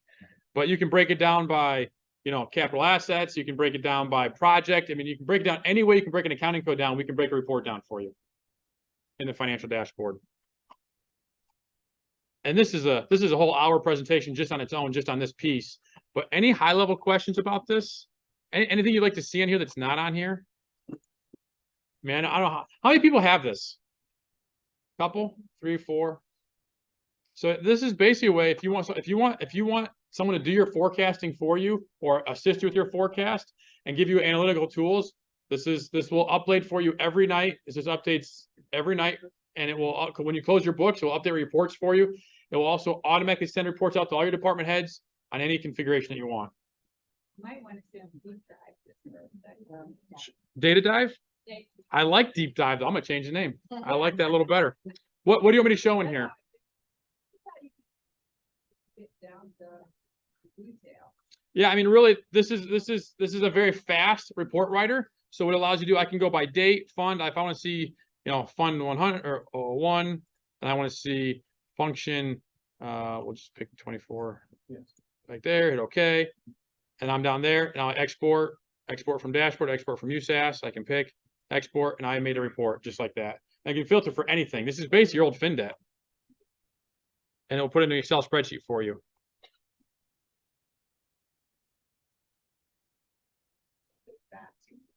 It is. It's very snappy in terms of times. Not a whole lot of report time. Any questions on anything? Again, I've gone through enough. I didn't have a whole lot planned. I really want to see what you guys want to see or talk about. Hopefully, I showed you something you didn't know. That page filtering, definitely. If you have questions, see that. The teacher contracts, we can do that. So, any questions on anything at all, real quick here before I take off? Anything? No. All right. Yes. Yes. The different modules. Mhm. How do you want me to give that to you? I don't know, is it based on school size? It is. So we have 3 sizes, I think. I think it's 3. It's small, medium, and large. And you basically there's a graph and you go, actually, did I send that to you? I might be able to yeah, it's just a graph and you just pick your school size and which module, and there's your price. That would be perfect. You Okay. could just have somebody send that out to the districts because we don't have. Yeah. I'll just send you. I don't think it's changed, but I'll send you an updated one just in case. But I think it's identical. If that's okay, or I can give it to Miss here. Yeah, I can do that. That's easy. We don't vary our pricing very much. We try to keep it low and make it for everybody. So you won't see a lot of. Back 10 years ago, there's a lot more price fluctuations. Now it's getting more and more streamlined for everybody. So which is good and bad. So all right. Well, thank you for the time, everyone. I really appreciate it. No, glad to help. And again, if you have questions, just reach out. Thank you. These aren't something for me, are they? Okay. Oh, no, okay. Yeah. Perfect. All right. Thank you. Thank you. Oh. If I forget this, I'll be real. Real quick, we're just going to switch and bring up our next presenters handouts. We also emailed those to you. You didn't receive it from me. Where do you have it? On my right there. Our next presenter is Chris Axine. He's from Ray and Associates. And I asked him to come and talk to us today about printing 1099s and W-2s. Because as Chad mentioned from SCU, there's a way to print your W-2s and 1099s if you have SCU. But there's also a way to print them from the redesign. Now, I don't work a lot in SCU, but I can tell you that we've tested the printing feature in the redesign, and it is simple. You need absolutely nothing. Once you generate the form, it gives you a file. You take the file, you download it to your computer, and you hit the print button. That's it. So it's extremely easy to print W-2s and 1099s. Now, what I asked Chris to talk about today is are we required to actually print these anymore? Lori, that works in my office, her sister worked for a company. There was no option for printing. They had to go onto a site, a secure site, and get the information. I think printing is now a thing of the past. It's kind of going away. But I wanted an expert to come and talk to us about this. I have a copy of what it looks like when it comes out of the redesigned system, a W-2. Quick question before you get started, Chris. This is what comes out of our system. That's on a plain sheet of paper. That is not an actual form that I've gotten from any company. Is it required to be printed on an actual form? You mean like the official red, The right, for purposes of giving to the participants? yes. No. It has to be it has to provide the same information. And I think it's part of the. Okay, I'll let you go on. Yeah, This is put on plain piece of paper, not even a form purchased. If we can do this, then purchasing forms, purchasing software and all that other stuff out the window. And if there's other options instead of printing, I think it's a much safer and better way to go, but I'm going to let the expert talk to you about that. okay. Thank you. Yeah, well, good morning. And are there are people that are online? Yes. Is that, so I have to stay captured to the podium here. You're fine. Good morning, everyone. Thanks for having me back again. So I must not have done too bad last year. So Missy teed it up, right? So Yes. the agenda really for this morning is first and foremost the W-2 and 1099 process. What's required, both from the employer forms, right? So the W-2, W-3 that goes to the government, and then the participant forms that you are sending out to your employees and vendors that service providers. So that's first and foremost what I want to cover today. I have an hour, right? To the extent that we get through that and there's extra time, there's other content in here that I presented in the past. The differences between a 1099 MIS and an NEC, right? The rules changed a couple of years ago on that. I presented last year on that.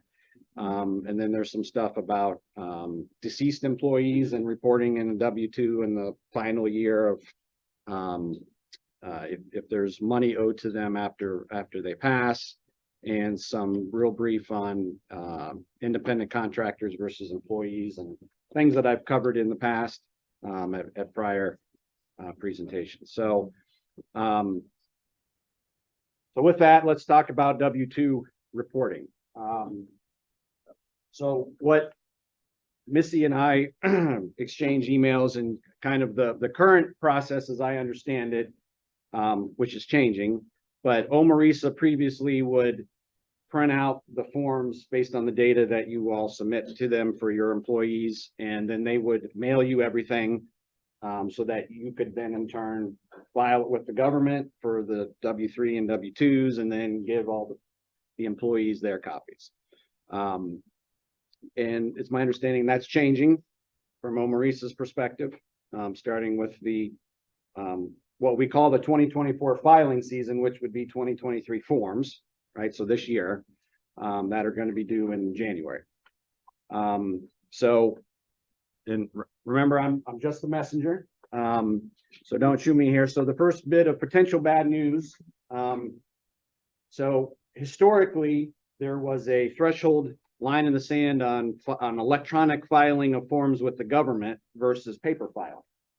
And it used to be tied to if you had 250 or more, I think, of each type. So it was based on, look, the W-2s, do I have 250 or more, or am I under that threshold? Look at 1099s, same thing.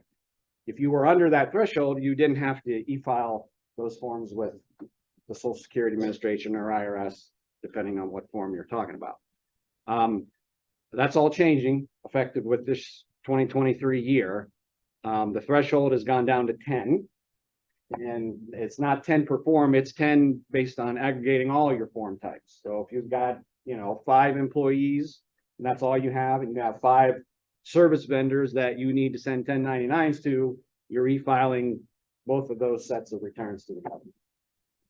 So with that, I'm going to assume everybody in this room, for sake of discussion in my presentation, has to e-file with the government starting with this year 2023. So with that, then what does that mean? What that means is you have to go, there's 3 different ways where you can transmit, how you can transmit your data to, in this case, Social Security Administration, because I'm talking about W-2s. Actually, one way, now I think about it. So there is a site that I give the website addresses on here, where it's called the Business Services Online Portal. Okay, and if you Google that or copy this link and go there, it'll take you there.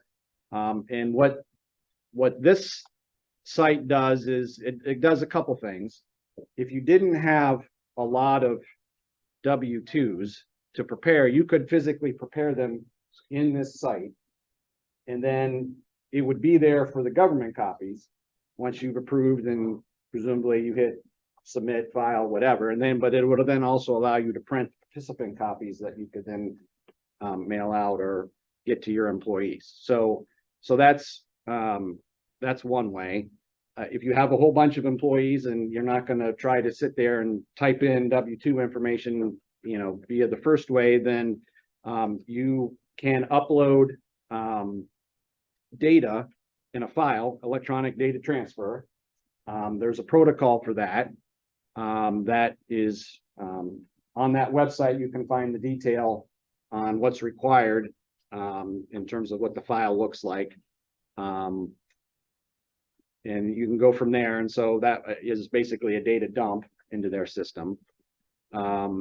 If you do it that way, it isn't that all that really is doing is giving them the data they need. So their copies, you're still going to need to, there isn't going to be printing out any participant copies from the website if you use what I'll call the data dump method. And then there's this electronic wage reporting web service is potentially a third option, EWRWS. And you can Google on that, and I think that's really a third party method. Like if you've outsourced your payroll to somebody like ADP or whatever, that's what they would use. I think, we do within Ray, we do payrolls for some of our business clients, and our software that we use to do that interfaces, because the vendor has done that, interfaces with Social Security and via this method. So I think the reason it's in red is probably not really an option for you guys. If you have to submit yourselves to the government, it's going to be either entering them in online directly or doing basically a data dump into the BSO system. W-2s are, as you probably know by now, they're due to the government by January 31st. Okay. I talked about the law change. So that is effective for 2023 forms that you'll file in 2024. So there is a limited ability to get an extension of time to send to the government if you need it. It's not automatic. You have to file a form. It's Form 8809. And really the only time they grant it is if you can meet one of these 5 criteria that are listed here. So, basically something catastrophic has happened either in the area or in the office, or potentially it's the first year of a business, which isn't going to apply to this group, in order for them to grant you time to upload your data to the Social Security Administration. So basically plan on getting it in by January 31st. Shouldn't be any different than what it's been in the past for you. While the threshold for e-filing has dropped, the due dates are the same. No changes have been made there. Any questions on the employer side of the forms for W-2. All right, so now I'm moving on to the employee copies. So there's definitely options here. I did provide to Missy, which hopefully she got to you in one way or another. I've got a couple of documents, one that talks about W-2s and one that talks about 1099s and various aspects of filing. And in that, when we talk about furnishing, ways you can furnish employee copies to them via mail, which, the old snail mail method, tried and true. You can send it electronic or provide it to them electronically. That could either be in the form of an email or it could be posted on a, in my firm, we have a software that called UKG that is our payroll HR type thing where we can go in and make changes to our W-4 and in my firm, that's where we post our W-2s as you download it out of that software. We have most of us have a kiosk where they Yeah. can put their sick time back there. The pay stubs are listed there and the W-2 service. So, if you provide it to them electronically versus mail, there's certain requirements that must be met. Basically, the employee has to opt into that. You can't just say, this is the only way you're going to get it. And so there's specific rules that must be followed. The attachment that I just talked about, W-2, lists those out. There's actually a form that requires an acknowledgement by the employee. That acknowledgement can be done, either with a wet signature or it can be done with, I think, an email acknowledgement, but that needs to be there. And then, again, if they've consented to a non-mail method for receiving, and in particular, if you post it to a website or a kiosk, then you need to let them know when that form is there via email or et cetera, so that they know that they can go and now download it. And there's specific language that that must be in that communication, whether it's via email or if you send them something in the mail. And again, it's in that printout that you'll have. Basically, it's like you see on other 1099 interest documents you get at that time of the year. It says important tax document. Well, that's more or less what you have to flag the communication to them so that they understand, and don't throw it away because they think it's junk. Yes. Will that consent have to go out yearly or will it be good as long as they're employed? Yeah, so that's a great question, and the answer is it depends, right? So, and really, it's at the employer's discretion. So you can, and again, you can read about the guidance. I think it talks a little bit about that, but basically, you can say, once you give your consent, this is the method that we're going to use going forward, unless and until you tell us you want it otherwise, which is basically what most employers do. They don't do it for a year, or, only for 2023. They basically said, going forward, this is how we're going to provide you your W-2. You need to consent to that, and this consent will be valid unless and until you revoke it. That's something they would want to probably put in a new employee packet. Because if someone comes off in the middle of the year, you're not going to think to send that out. It Yeah. just needs to be part of a new employee packet. Correct. This is how we do it if you want it that way. Yep, good point. Something else that I don't think about as a participant, but is a requirement for the employer. If you do provide it to them via a website, website access, or however that might look like, you must maintain those documents, or that W-2 for them until October 15th of the filing year. So for a 2023 W-2 due, to the participants into January, you post it to the website, you let them know it's there. You have to keep it on your website until at least 10/15 of 2024, in my example, before you take it down. Now, as a practical matter, I think if I go into mine and my company, I can pull up multiple years. So, we may only have 2 or 3 at any one time that are there, but I know we don't necessarily pull it down on 1016, and it's no longer accessible, but just FYI, so that you are aware of that. All right, so timeline for providing the employees their copies. So again, same old date that we've had forever, January 31st. That's if it's, however you deliver it to them, if it's snail mail, email, whatever, as long as it's mailed or made available as of on or before that date, then that's considered delivered. So you can put it in the mail on January 31st if you're still using snail mail. There is a limited exception for an extension of for giving the employees their copies. This is I'll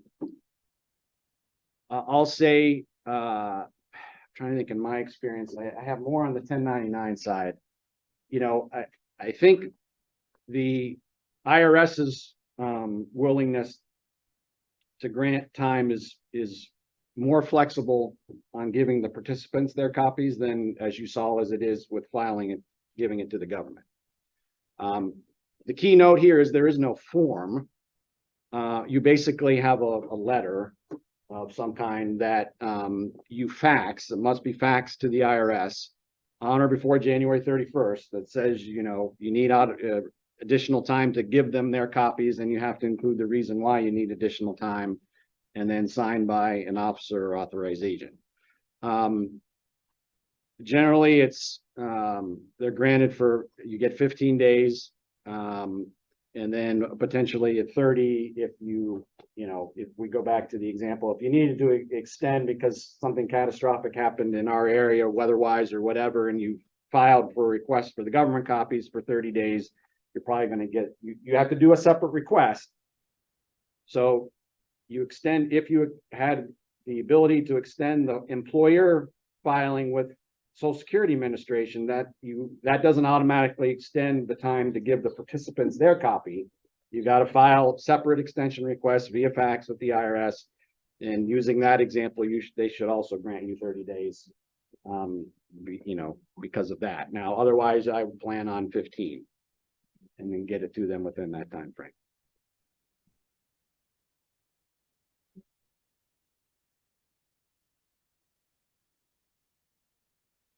So this is where we kind of started the conversation. Substitute forms, right? So something other than on the official red line documents that the IRS puts out. They will accept substitute forms as long as it's consistent and provides the same information as the official forms do, and it doesn't otherwise hinder the IRS's ability or Social Security to process the forms. If you're filing electronically with the government, that's less of an issue. But again, it applies on to both sets of copies that you're giving. And then there's a specific IRS publication that you can find by Googling IRS Pub 1141 that gives you more detail on what those substitute forms need to look like and what the limitations are on using something other than an official form.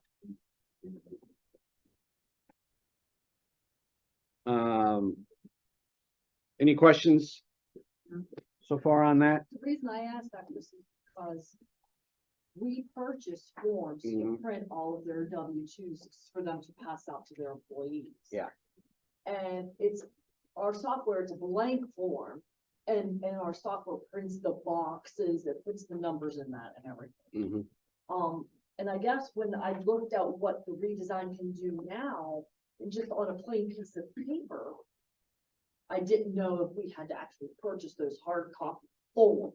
Yeah, no, you don't. And now I haven't read in detail Pub 1141, but I would peruse that just to make sure that if that's what's going to come out, that matches, and doesn't run afoul of what's required. based just on my perusal, it basically looks like the official form is just not in red. Exactly. And so I don't see why that, why that shouldn't count or, be able to be used. That, a lot of times, Just the forms for this year. So you're gonna get actual forms this time. I'm just looking ahead. one of the things that I do recall from the guidance that, and I don't know, whether that would be applicable to anybody in this room or not, but apparently employers sometimes want to put their logo on the forms and that's more, there's real specific guidance on doing that, like putting the, the school district logo, or whatever on that form. I wouldn't do that. I don't know why. Obviously, somebody did at some point. They've given specific guidance on whether or not you can do that. But yeah, if you stay away from that, I think it's, as long as it looks like the official form and the boxes have the right numbers and all that, and the data in there, then I think it should be good. But again, Pub 1141 is the Bible in regard to that, in terms of meeting those requirements. So something interesting. So what happens if you have an employee that leaves before year end? So we're in Q4 of 2023, and somebody's left, or they worked the last half of the last school year but didn't come back, and we owe them a W-2. When do you have to give it to them? Right. So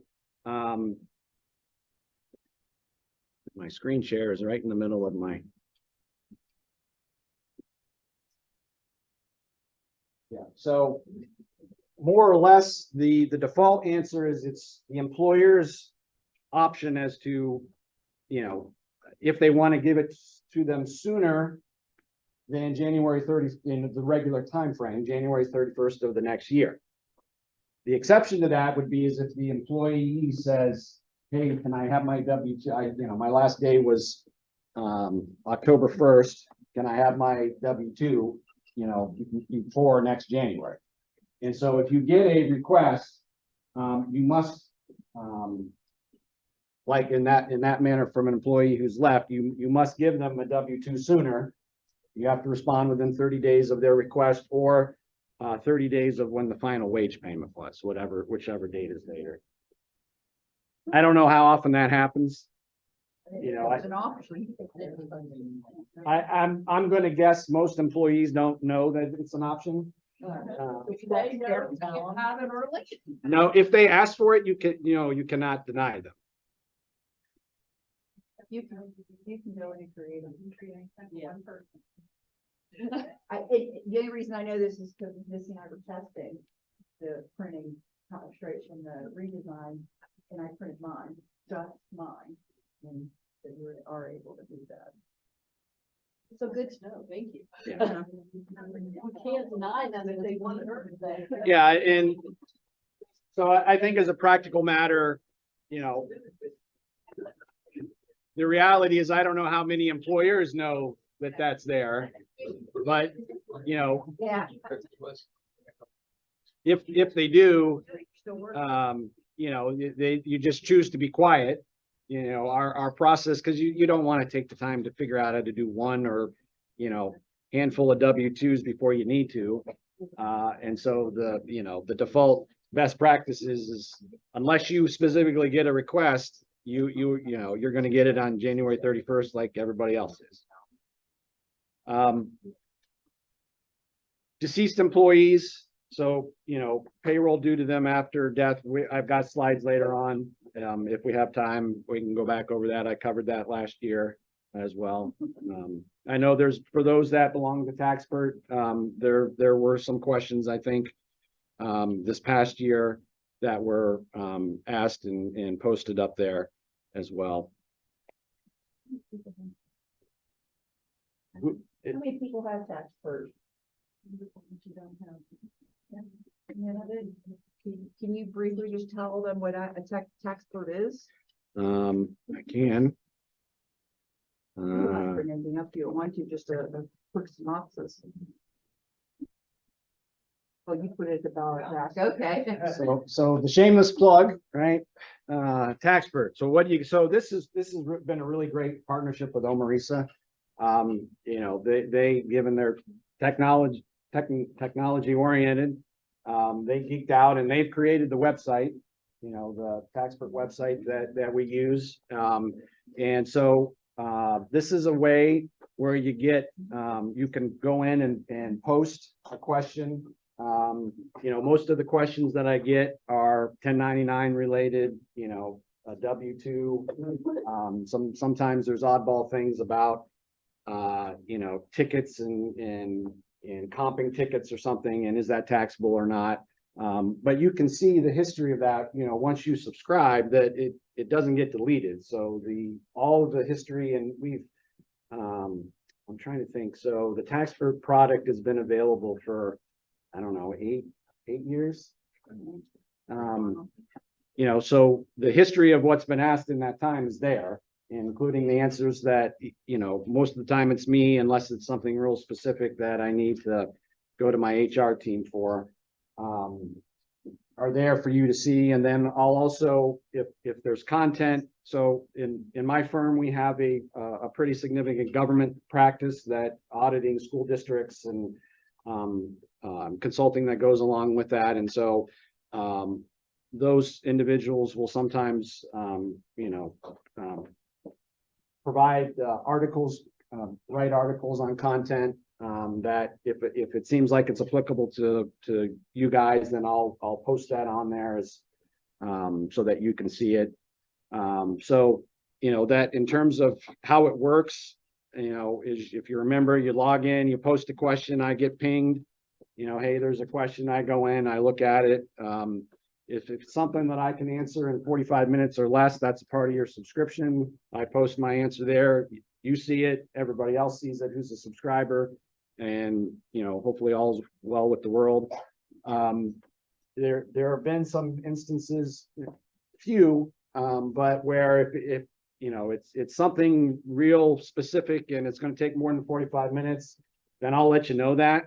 And then we'll have a separate conversation outside of Taxpert, because if it's going to take more than 45, that's a separate engagement, if you will, and it'll be, you know, there'll be a cost involved to get to the bottom of what the answer is.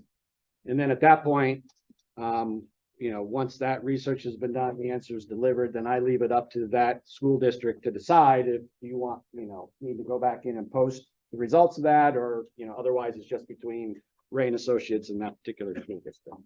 So that's Taxpert. So that's what that's word process. It's very helpful to have. A lot of you already do have it. And if you ask us a question that we can't answer because we don't know a lot of the tax details, we can shoot them an email.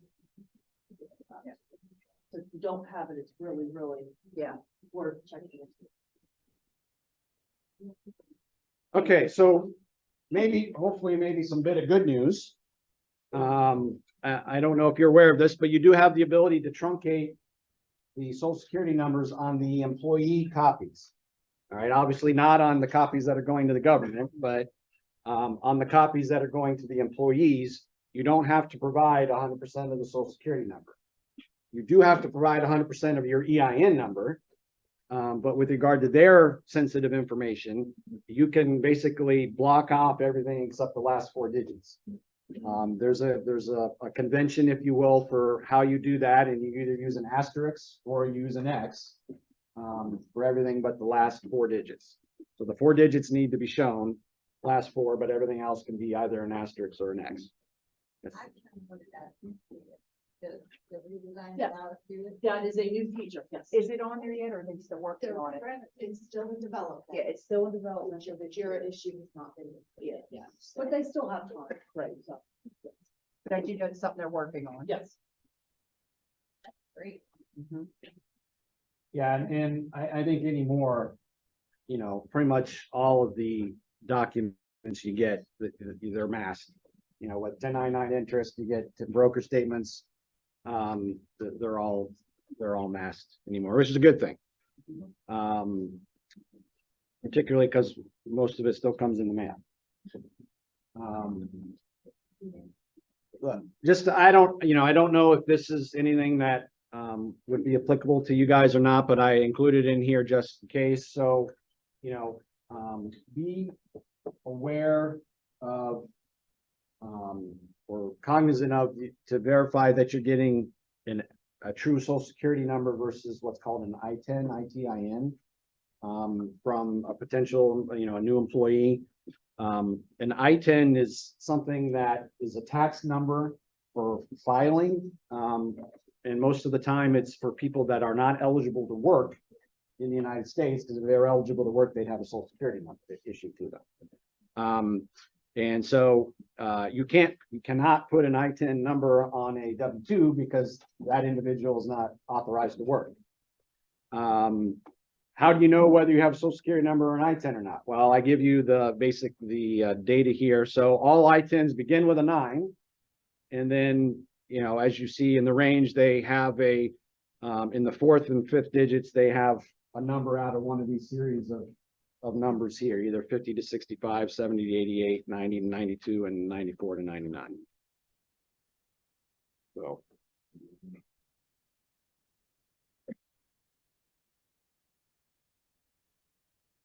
that's it on the W-2s. Before I move on, any follow-up questions? Missy, if somebody that's remote has a question, do we have a way of knowing that? Yes, we have a chat going. Yes. All right, moving on to 1099s. So 1099s, going to the IRS, not Social Security Administration. What's interesting is 1099s, for you guys, you're likely only going to see either, in most of the time now, probably an NEC or a 1099 miss. 2 different due dates. 1099 NEC, because it's now, this is the form for services provided to you of $600 or more.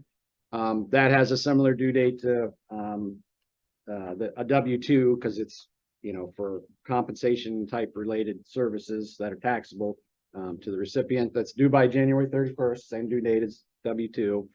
1099 miss is for now reportable for other things. I've got a list on a slide deck later.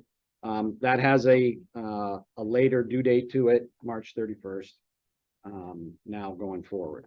Again, 1099s must be filed electronically if you have at least 10 or more return types, including W-2 and 1099. You got to e-file everything now. Because this is not going to Social Security Administration, it's going to the IRS. There's different website, a different process to get it to the government. The 2 ways that are out there are what's called IRIS, Information Returns Intake System, and there's a link there for that, and FIRE, the FIRE system. Yep, so if that's good. If you use FIRE, then you already are aware of that. It's my understanding IRIS might be a little simpler, easier to use. I noted in preparing for this that I can't remember how they, your employer ID or your access that you have for FIRE, they gave you some kind of number or whatever. That if you want to change to IRIS, you have to get an entirely different number. You can't use the same one. You got so the pubs here, 5171 for IRIS and 1220 for FIRE. Provide additional detail on both of those systems.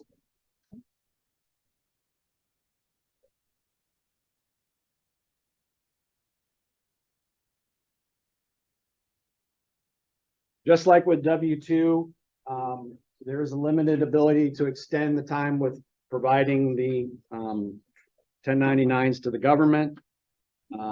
Again, Form 8809 is used. It's not automatic. It has the same 5 set of criteria to meet as the W-2 did. And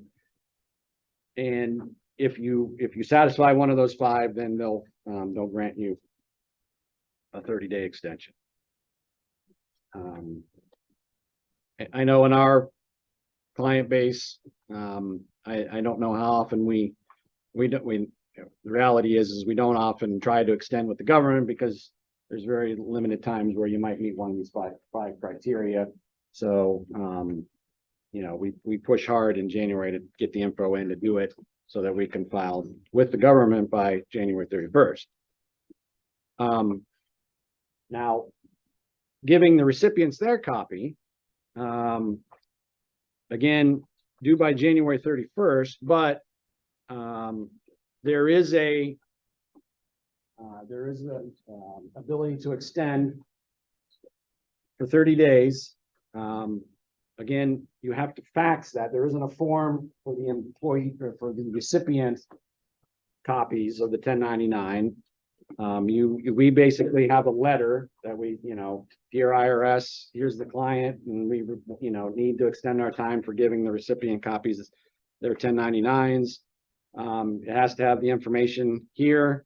And you fax it to the IRS and you're good to go. And we've never had one bounced.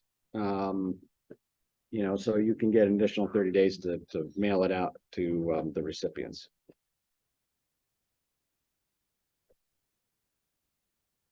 Just like with W-2s, you can send 1099s electronically, subject to the same rules that we talked about in W-2s. The handout, there's a separate handout that talks about 1099s, talks about what's required to be able to provide 1099s electronically to the recipients.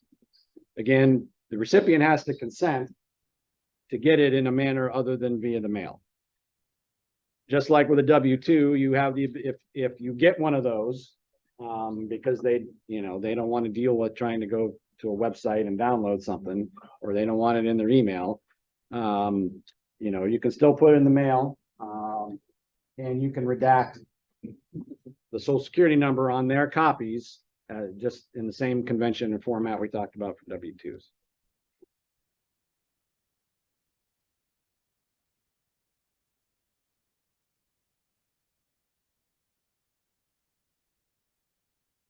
So, so we talked about that. Sole proprietors, for 1099s, I don't know how often you get this.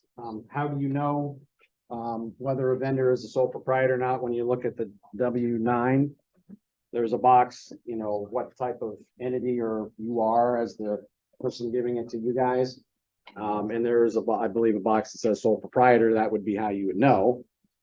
So it's, Dave's Lawn Service, and Dave Jones, sole proprietor, but he may have the DBA Dave's Lawn Service. And so I have this on here, if and when you run into that, even though Dave, in my example, may have gone out and got himself an EIN for his sole proprietorship, even though he didn't need to, in terms of reporting on the 1099s, the IRS wants you to use his, in my example, his Social Security number. Now, if he didn't give it to you, you would need to follow up with him when you had that sole proprietor box checked, as a best practice, to say, this is what I need. I don't, your EIN, isn't what the IRS wants. In this set of facts, they want your Social Security number. You put, their name on the first line of the 1099 form, and then there's a secondary box for a DBA name that you could then put Dave Lawn Service in underneath that.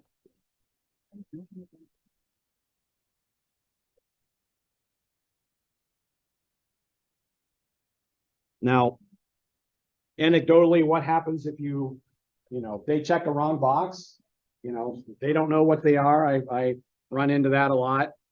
They only give you an EIN. You can only work with the data that you have,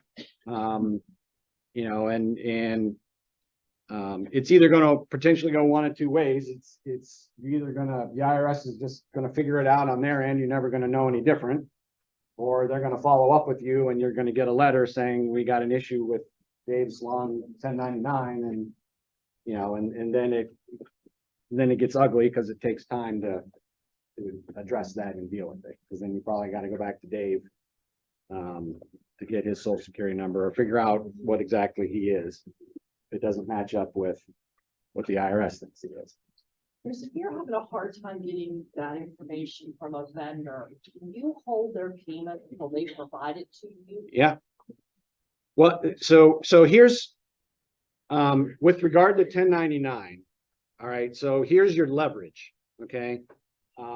If they don't provide you either a social security number or an EIN number, an appropriately completed form, you have the right as the employer, as the payor, to do what's called backup withholding.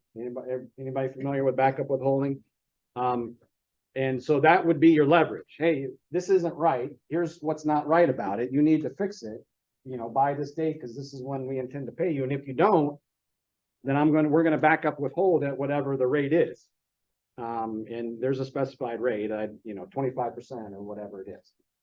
That normally gets their attention because now they're getting a net number and they don't want that.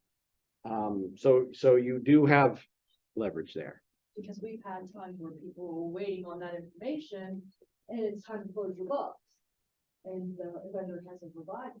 Well, that's kind of the leverage that you want to use. Look, we're not going to give you your money until you give us the information that we have to have. Then you're not waiting to close your books because you don't have that information to run your 1099 ones. I think, so my advice would be this: don't ever send a 1099 out without a social security number and EIN on it.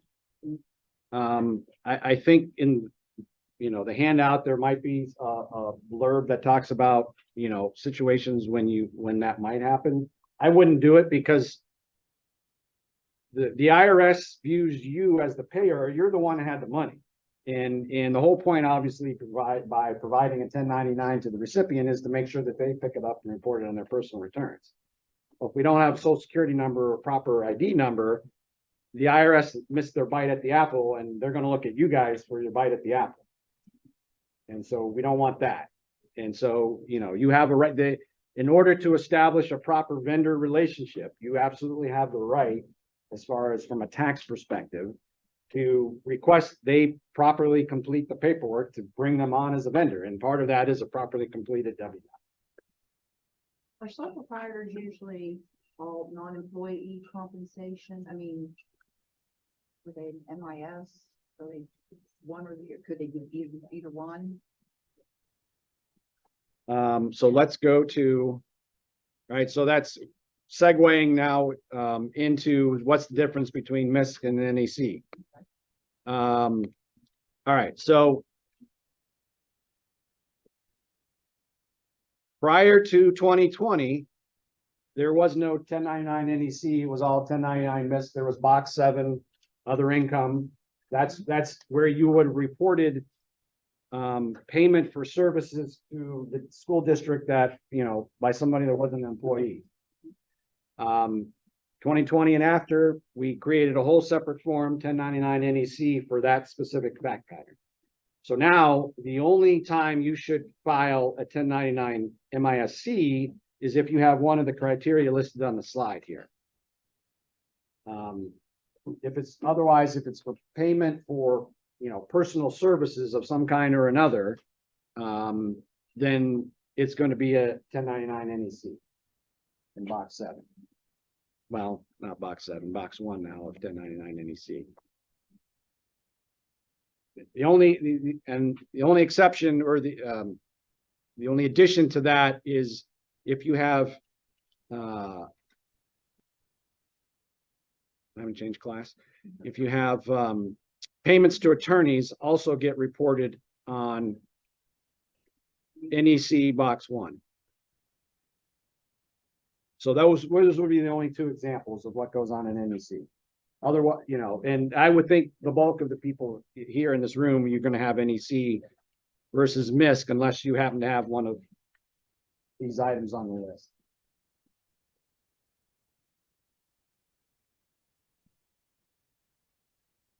Payments to an attorney.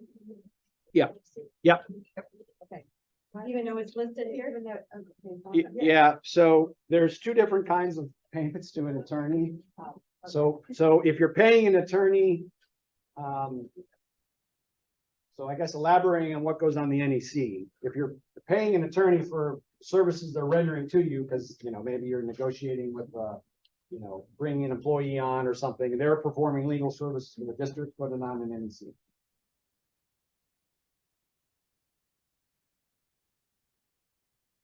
what would make it go on a miscellaneous?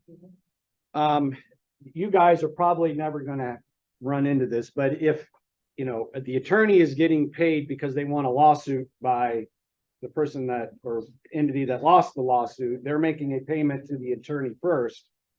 And then that, yeah, on behalf of their client, that's what goes on in MIS. That's more like a settlement. type. Yes, yes. Okay. All right. That makes sense. Threshold $600 or more. And unfortunately, that hasn't changed, you know, is an index for inflation, so it's been that way for a while.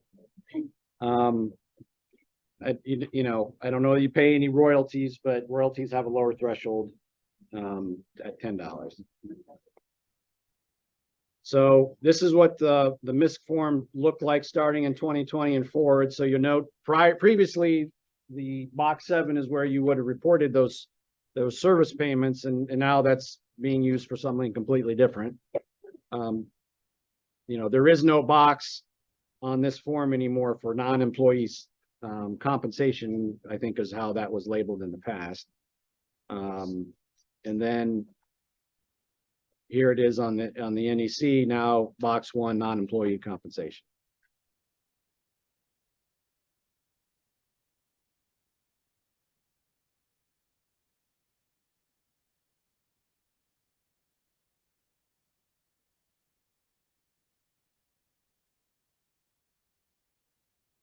All right, so that is the end of the specific topics that I wanted to cover today.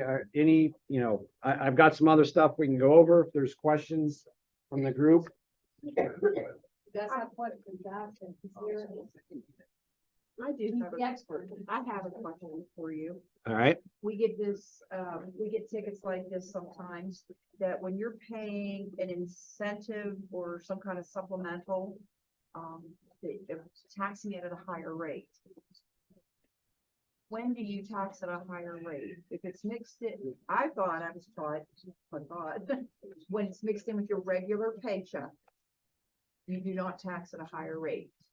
you actually, as the employer, have the option, depending on how you pay it. And I had this in a presentation that's not in this one. The slides for that aren't in this one, but so if you two things.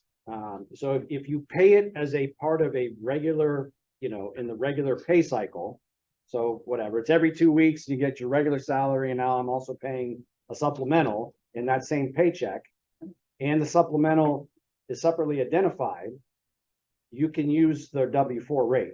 Okay, It's your option whether to use the W-4 rate or not. okay, but now say I want to pay, it's a stipend for coaching, separate. If it's a, and this is where I'm kind of off the cuff. If it's non-standard payment, you know, frequency,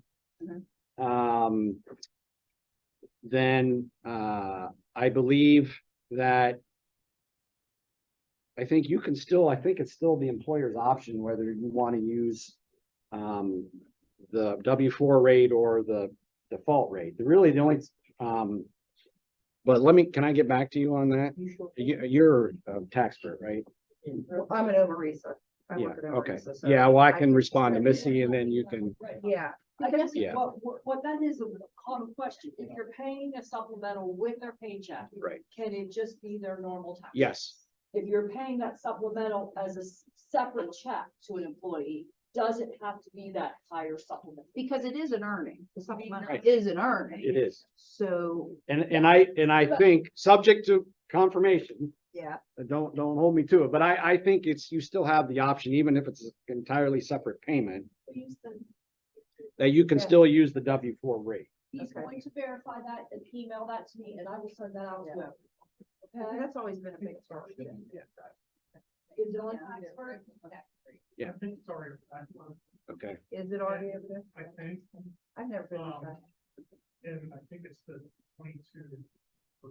Oh, is it the default or the special rate if it's a separate? Okay. Tax at a higher rate. We don't do it that way. Yeah. We do it regular.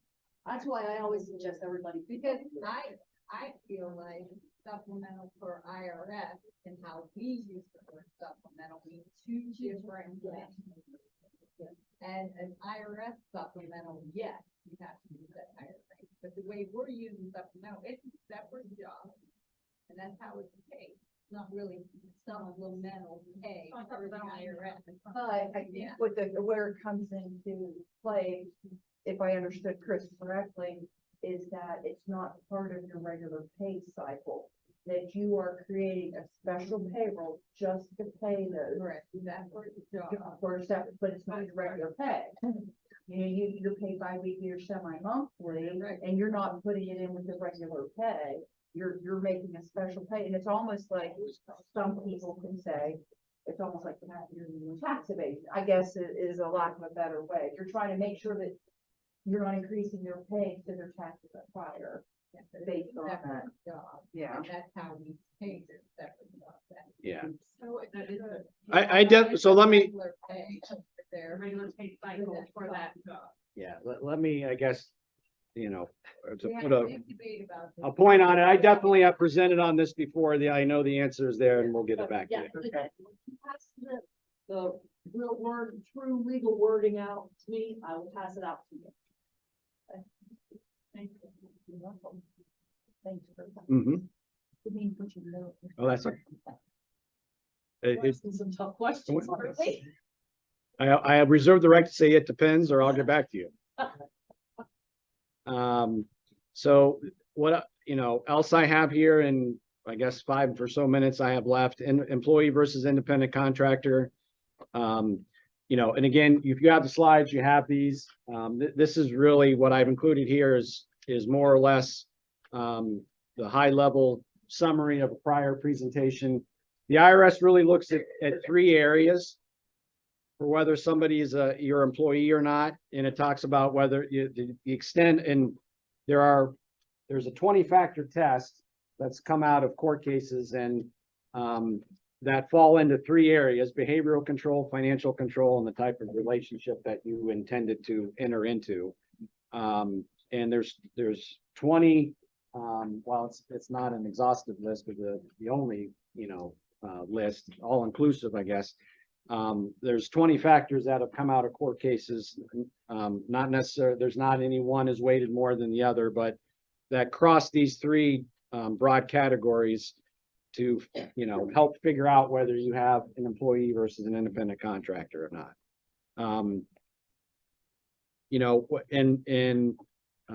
It's probably been at least 5 or 6 years ago. We kind of had a project where there were some examples and a list of specific type of situations that you guys run into, where we looked at it and applied those tests and came up with, what we thought the answer should be.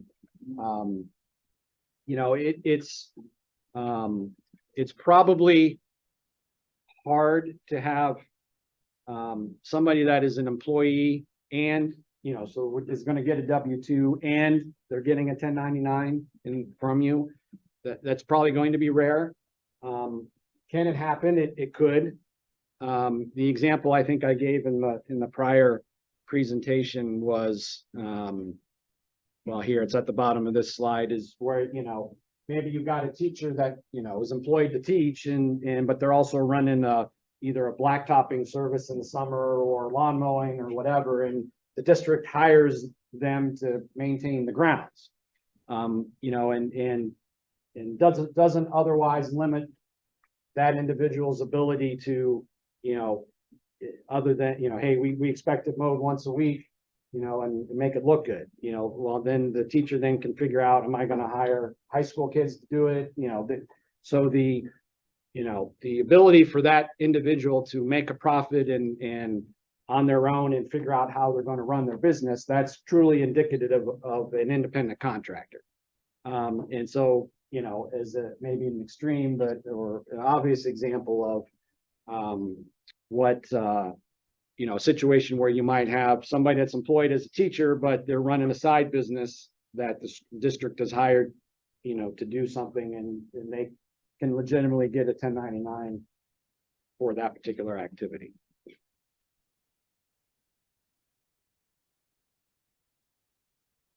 The last thing was payments to deceased employees. I talked about that last year. You know, you have that here. Questions on that? Thank you for including that though, because Yeah. that's always a hot topic, you know? Yep. So, Yeah. Stuff of employees is big. Any questions, you guys? No? all right, Thank you. thanks for having me. Chris, thank you so Yep. much, appreciate it. There's still donuts.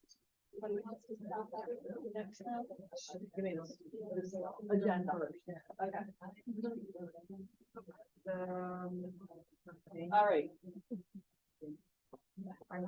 Last but not least, you're gonna hear from the fiscal staff on different updates. So, Melissa Crosley wants to go first. I want it out of the way. Sorry. Okay, mix, let's see. I shrink, how do I get out of this? Escape. All right, close that. Word. There you are. You are on the screen. Ugh. Now she's supposed to get her face off of it now. Are you sharing the Okay. document? Oh, I'm sure the blind thingy. Yeah, who took my blind? Just get in there and There, get your. just for that. You can't see it on here. How do I get this to show? Are you sharing your screen? Not sharing and share that. Okay. Click on the share screen at the bottom. Green sharing. Here. And And you want to go first. You're not prepared. okay, I can answer your payroll questions. I can't do this. Okay, so you can see this now. All right. So a lot of you are familiar with Cerberus that we used to use for districts to get their 1099 files and their W-2 files to OME-RESA securely in order for us to print your 1099 W-2s. Well, we are no longer going to be using Cerberus. They tripled the fee. They for us. tripled the cost for us. Inflation. Yeah, inflation. So we kicked them to the curb. We said, yeah, that's basically what we did too. So there's going to be a new way for us to do this. And I'm going to just, this little handout has some screenshots of what's going to happen.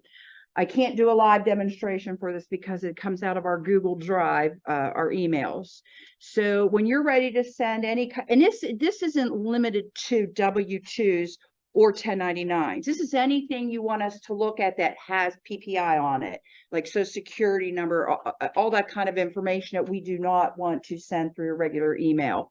So what's going to happen is you can send us a ticket and say, I need to, I'm having this problem. I need a secure link to send a file to you. So I'm going to go in for your district or one of the other girls in the office, and we're going to set you up, and you're going to get an email. And I know this is really small, but you should have a handout that it will come from whichever staff member's helping you. And it's saying a folder was shared with you. Okay. This one specifically says OME-RESA because when I was getting the screenshots, I used our file. So in your email, it will look like this. And it says, I shared this file with you. You're going to click, when you hover over this, it's going to say open. You're going to click on it. Okay. So when you click on it, it's going to look very similar to this. Obviously mine says OME-RESA. Yours will show your district there.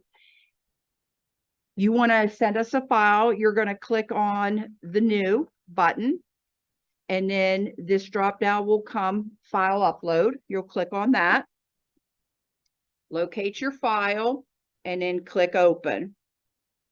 And once you do that, you'll see, when it's finished uploading, you'll see it sitting there for us to come in. You have opportunities in here to also, if you've uploaded, and this has happened in the past, uploaded the wrong file. You have the opportunity to come in here and either use the icons, and this is the icons, what they stand for going across left to right. Or you can use the the little dots on the side, and this gives you the option to download this file from here, or you can delete it, you can share it, make a copy, whatever you need. It's very simple to use. I figured it out without any help, so you can do it. Do we have any questions on Miss, this? you're gonna email that out to the treasurer. Do you want us to set it up now, or you want to wait till they're ready for it? What do you want? Do you want us to send this to the treasurers and your staff now, or do you want to wait till you're ready for it? Well, you can send it now. That way, if they have something they need to send us, it'd be there. Whatever they want, I will do. But this is, That's why I'm worried about it. If I send it now and you don't need it until W-2 1099 time, okay, we'll send it out in December. How's that? Okay, you're good to wait. okay. Go over this in your end process. We'll have a handout with you. Well, yeah, there's a handout that was part of the email. So but I will mention it again, that when we go to do this, to upload your file using Google, here's how you're gonna do it. So I'll your do it service again. accounts won't work anymore. Yeah, they got expensive. So does anybody have any other questions? I just want to add that this is individual specific, not district specific. So Yes. this goes to your work email. So Okay. every user is going to have their own login information. Okay, It is not a user ID and password that should be shared with anyone. right. So it's not like Cerberus where it was one user ID and one password for everybody. This way we can see who's uploading, who's viewing, who's accessing, and that's for your own protection as well. So what Bree was just saying, for those people on Zoom, that Cerberus had one login and password for the whole district, so everybody could see what the other person was uploading. This is going to be user individual, like, so specific. So I would only see what I loaded up. I wouldn't see maybe what Missy or Bree uploaded. It would only be what you upload. So No, Keep you that. can't see.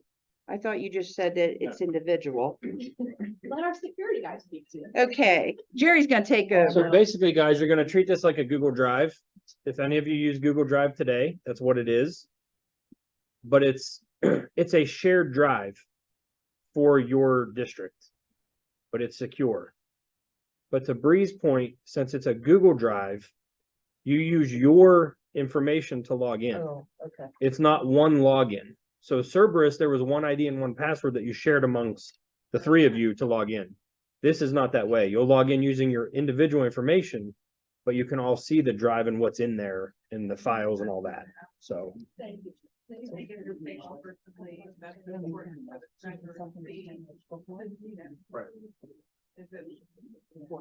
We'll put more information at the end of the year, okay? Yeah, because this is brand new If to we, us, yeah, too. and if we give it to you now, you're gonna want to hear it again, so we'll just do it at the end of the year. But we just wanted you to know that's gonna be a change and why. We're gonna print this year for you. Yes. That's the next topic she's doing. Lori, you wanna come up and tell them about your little handy dandy? Oh, good. You guys, Lori made this. And I just wanna say, my girls are awesome because like, I'm an old lady and I can't do half of this stuff. And she made this and I wanted her to share it with you guys. It's on everyone's table. It's just when we are going to have our next trainings for the year, and if you scan the QR code, it'll take you right to our website so that you can sign up for those meetings. Now, we have noticed some difficulties with different users logging in and not being able to sign up. If that happens, just put a ticket in and let us know which ones you want to sign up for, and we'll just register you for those meetings. Yeah, I was just Can I gonna, say something about the? please come up events? here, Adam, so they can hear on Zoom. Thank you. Yes, and please do that, will you? Scooter. Thank you very much. The event registration process somewhere along the way got broken. Our web company that we work with, when we first designed the event viewer or event registration process, we were trying to use the Active Directory account as that's one account that everybody uses. It worked good initially, but somewhere along the way with all the security enhancements, people's accounts will disable if they're not used. Some people don't use an Active Directory account all the time, so when they go to log in, they don't have an account, it's disabled. So we're working with them right now to change that to just use an email address. So in the future, when you want to register for an event, you'll just use your email address to register for that event, and that'll clean that process up and it'll be less complicated. But that's something they're working on right now. But like she said, if you're having problems registering it, I put this out to the superintendents as well. Just let us know, we'll get you registered, because I know you may need CEUs. And if something happens and you didn't get registered and you show up, we'll have a blank CEU form for you to use, and you can just take that as a record for attending the meeting. So Or I'll just go in and Yeah. notice from manually. But So it'll create. that's something that we're working on right now. So our next 3 meetings are at MVESC, OME-RESA, and ECOESC, and they're all the same topic. So, October 18th and October 27th, and then, November 8th. Those 3 meetings are all going to be EMIS and mid-year contract changes. Payroll EMIS, yeah. Payroll EMIS. Yes. Yeah, all that fun stuff. As I've been here a year now, I think this was my first meeting when I started. Yeah. And I have come to really hate payroll. And I don't think anyone should get a mid-year contract change. Like what you start out the Amen. beginning of the school year, that's what you get. You wanna come negotiate? There's been plenty that I've thought somebody needs to talk to who's negotiating this. This is crazy. And if you get a contract change within 30 days of starting school, not happening if I'm working. Because I just think mid-year contract changes are dumb. I hired you to do this for this, that's what you get. And I'll give you a raise next year at the same time. You can't switch jobs. Yeah, You can't switch yeah. jobs. No, you are not allowed to do that. Negotiator, Lori Mason, okay? My sister's a teacher, so it's like, seriously? Really? They're doing that? No, you would never get that. Yeah. So, and then our calendar year-end trainings are December 7th and 8th. So Yeah. 7th here, I think. 7th is back here again, and the 8th is at OME-RESA. So, and this is being recorded today, so this too will be available. Thank you, Lori. Now remember, no mid-year contract. I'm gonna go next because mine's kind of quick. Then I'm gonna have Bree jump in about how we're gonna start doing new user accounts. And then we have Wendy Barr on Zoom for us. She works at OME-RESA for our co-op department, and that's also the handouts that you received. She wanted to just update you on the co-op programs we have. Real quick, we are going to print your W-2s and 1099s this year. We are going to print them, okay? I do have a district who's printing them on their own, and that's fine. If there's anybody else that wants to do that, that's fine. Let us know. But unless I hear from you, I'm going to print your W-2s and 1099s this year. This will be the last year, though, we do that. Okay? Yes. If you do it this year, you're able to do it on plain paper. According to what Chris said, yes. Now, hear me out on that, though. If you want, here's what I'm gonna say. If you guys decide, and Adam, correct me if I'm wrong, the SSDT is going to create a replacement for the kiosk within the redesign, okay? It sounds like to me that that kiosk is going to be better than the kiosk we have now. It sounds like to me it's going to be an employee portal where all your employees will have access, and they're going to be able to do many other things other than just put in sick time, okay? Probably going to be able to put in, if they want to change their deductions for federal, state, things like that. I'm assuming. Also going to be a place where they can go get their W-2s. So again, paper could be something that you guys decide you don't want to do anymore. If you decide you still want paper and you want the forms, I will provide you with my contact to order the forms.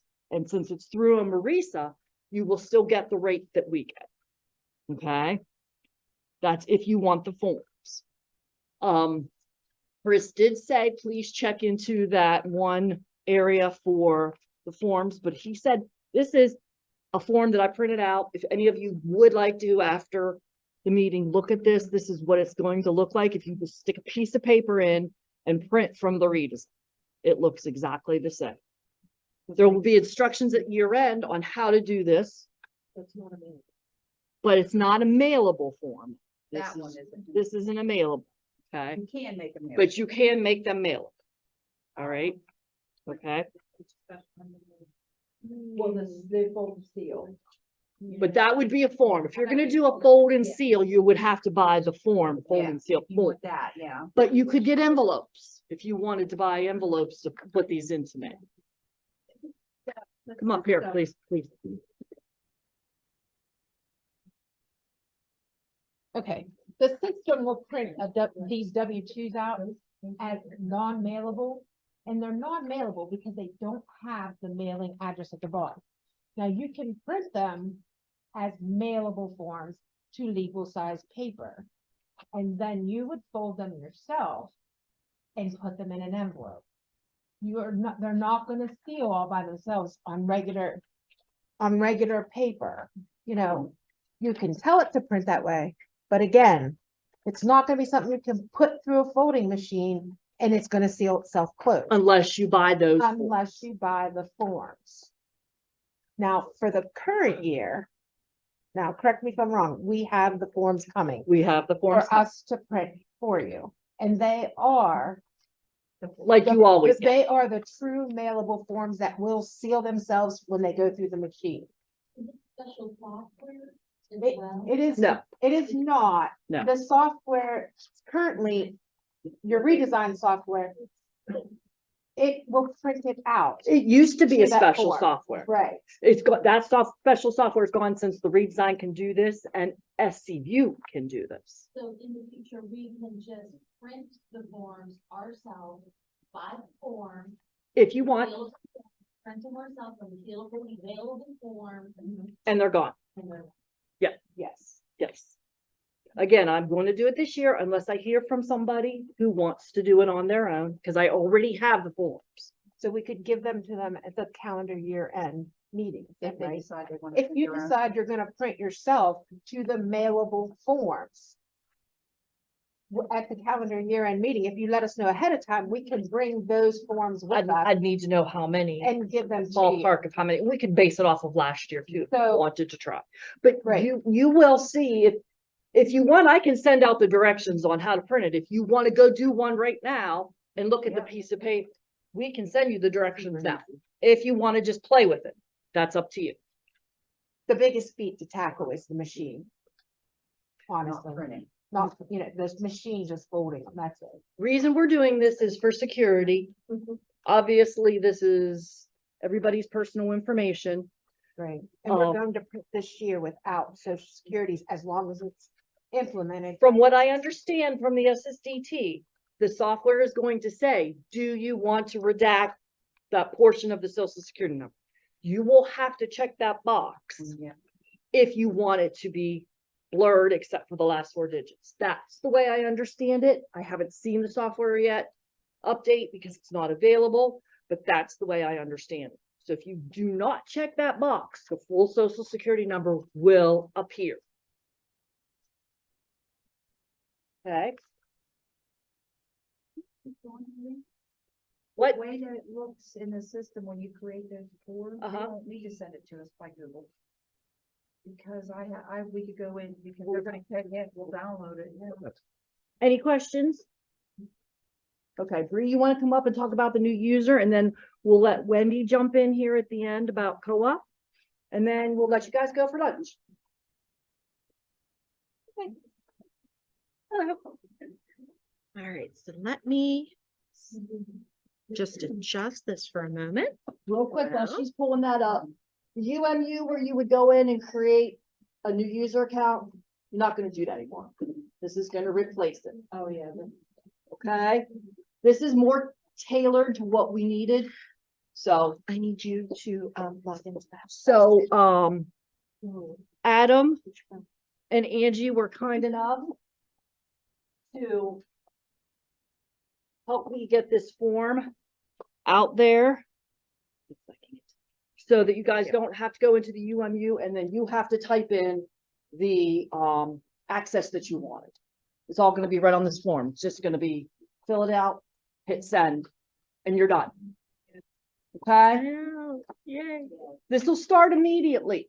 As soon as Bree shows you this, if you want to start today, it's available. Excellent. Okay? Yay. So by UMU. As we know, that wasn't exactly the most user-friendly process for everybody, but I hope that you can appreciate why we needed to implement that, but we heard you guys loud and clear.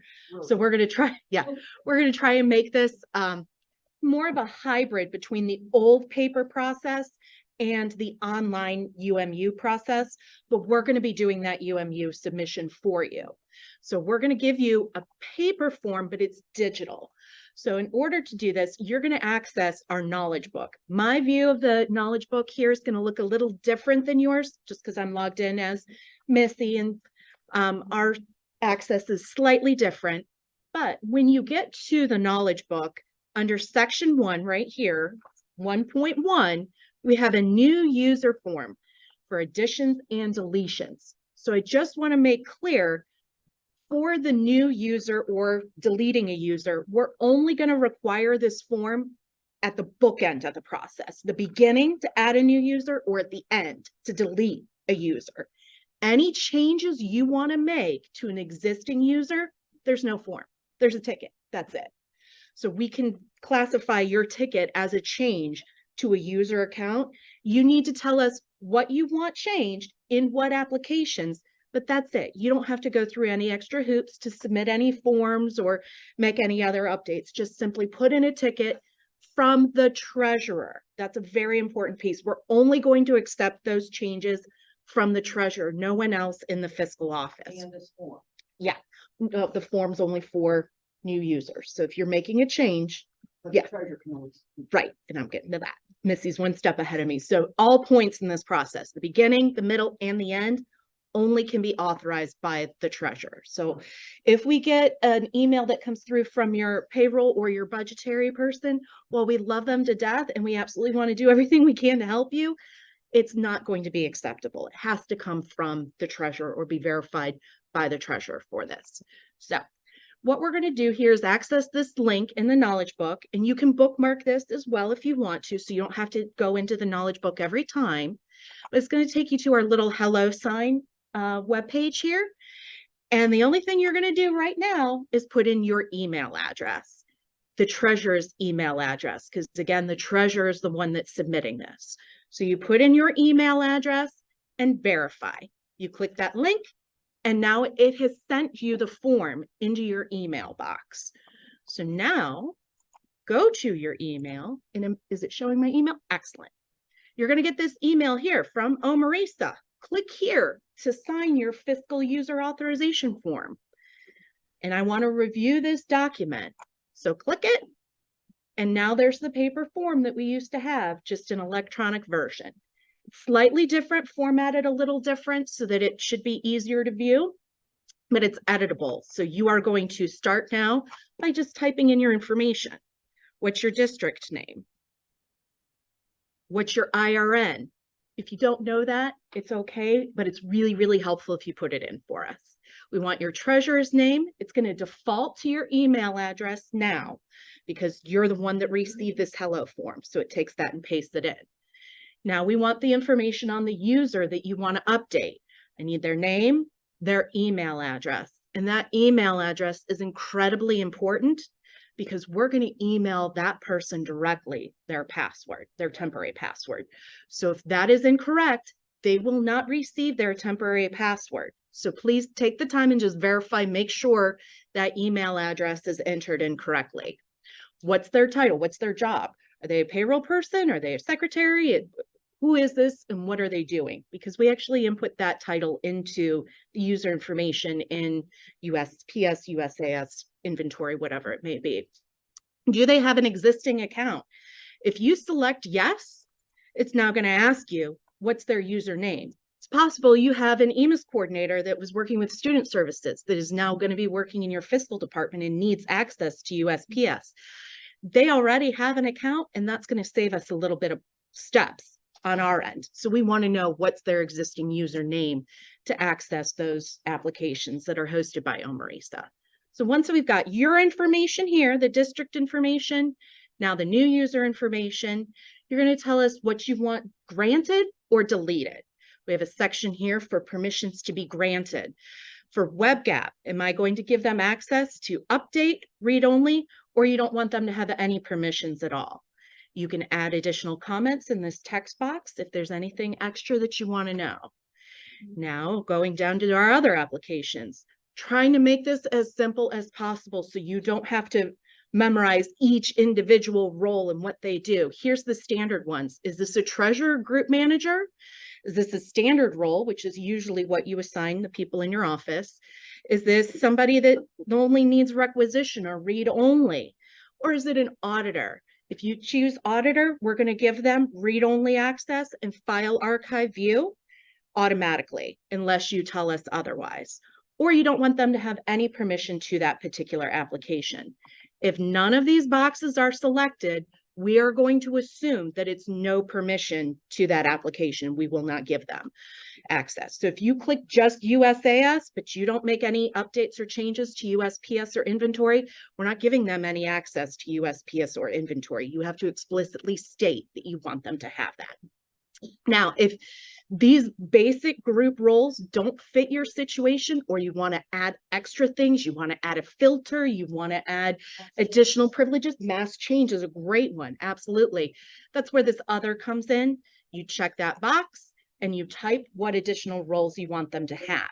If you're not exactly sure what that role name is, just tell us what it is you want them to be able to do, and we can communicate back and forth in your ticket with us in your email. But the more information you give us up front, the easier it is and the less back and forth we're going to have, which I know is good for you guys because you have a lot on your plate. You don't need to be emailing us back and forth over these situations. So we want this to be as little contact, as few touch points with you as possible. So try and give us all the information up front so we can save the time for you. So that's adding a user. To delete a user, here we've got permissions to be disabled. We can disable all access to this application, or if it's a special situation, tell us why. Other. Inventory, USAS, USPS, and additional comments are in there if it's something special.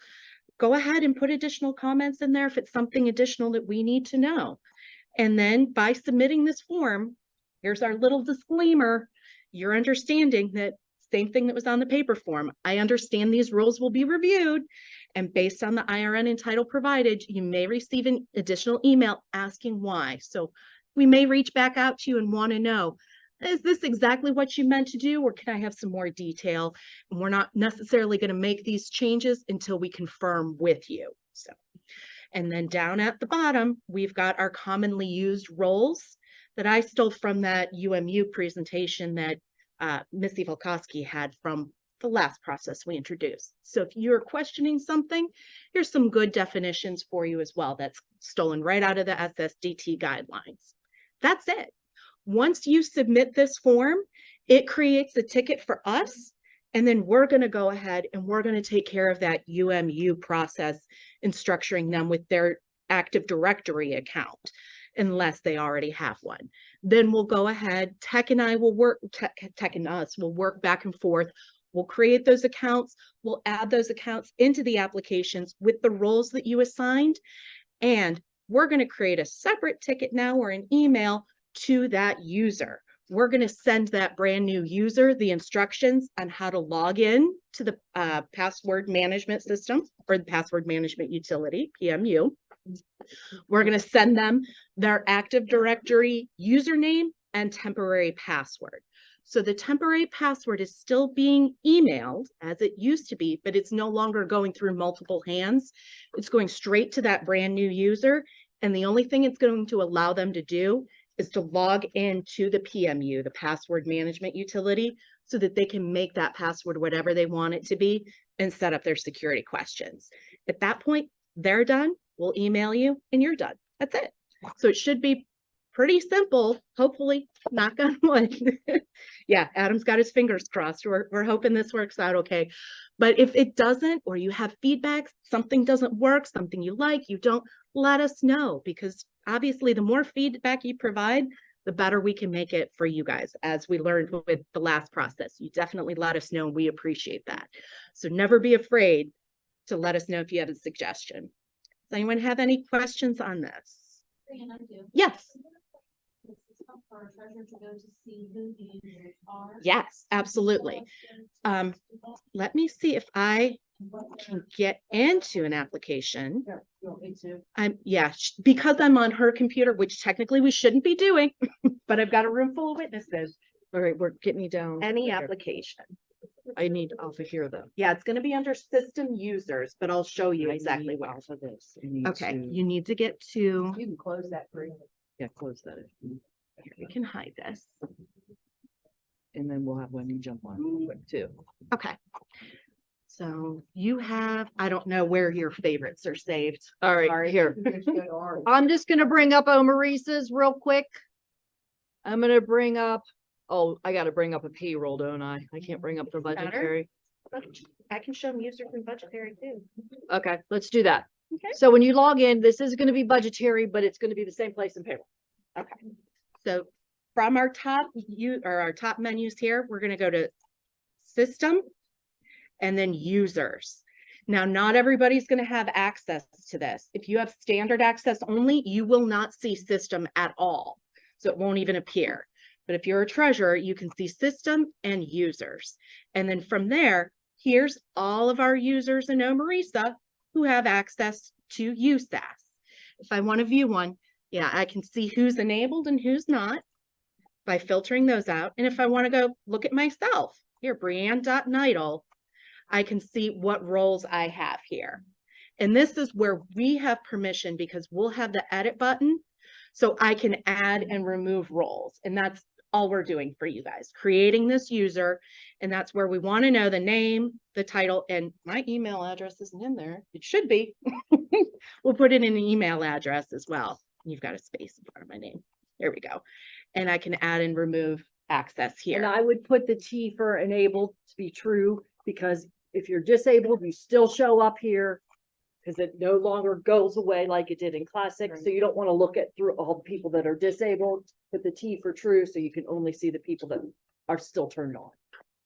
And I'm just going to update this while I'm in here. Get rid of my space, put in my email address and save.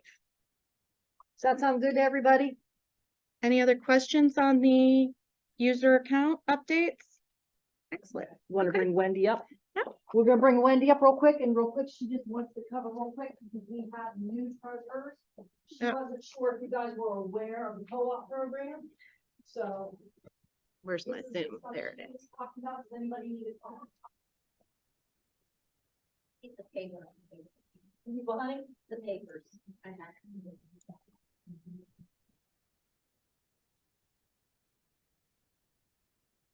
When I worked in I hit the district many control. years ago, we used the co-op program. Denise, you'll probably remember that. It's a lot different, so, and there's a lot of savings that you can get. Here, I'm stuck. I hit the controls and now I can't find them. Hi, Wendy. Hi.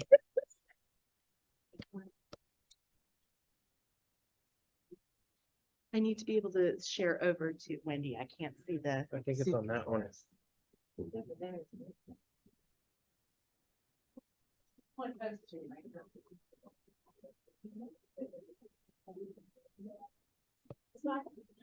Needs, anybody?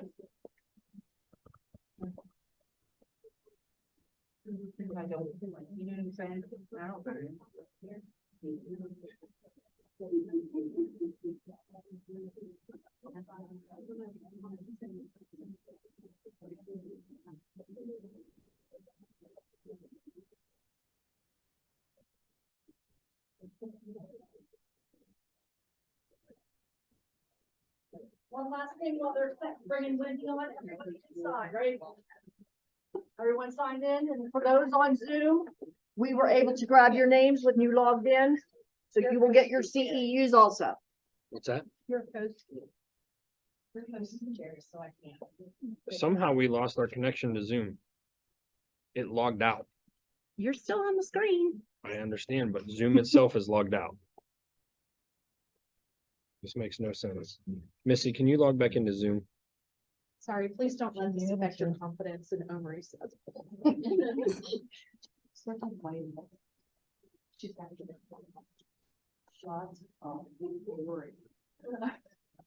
I did email everybody, the PowerPoint presentation. Yeah. Right down or? You're not.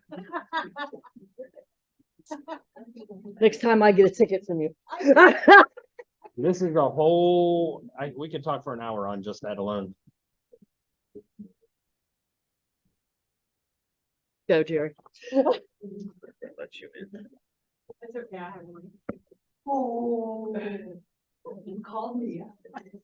Will I get It's funny, you know, I live. You would. Are you guys seeing her? Well, we did it once, but now she's gone. There's your, now you're back. When I try to share the screen, it says host disabled participant screen sharing. Yeah, give me 1 second. We're trying to log in here. She just came up in a second. I don't know what happened to the meeting. It's not here. It makes no sense. Where did it go? I know, and we don't have any meeting controls. I have no idea what happened. Zoom is logged in somehow, but not here. I have no idea. This makes no sense whatsoever. Phil and Adam, you know about co-op. Do you want me just to kind of give them a brief thing, and then if they have more questions, they can reach out to Wendy, since we're having problems with the presentation?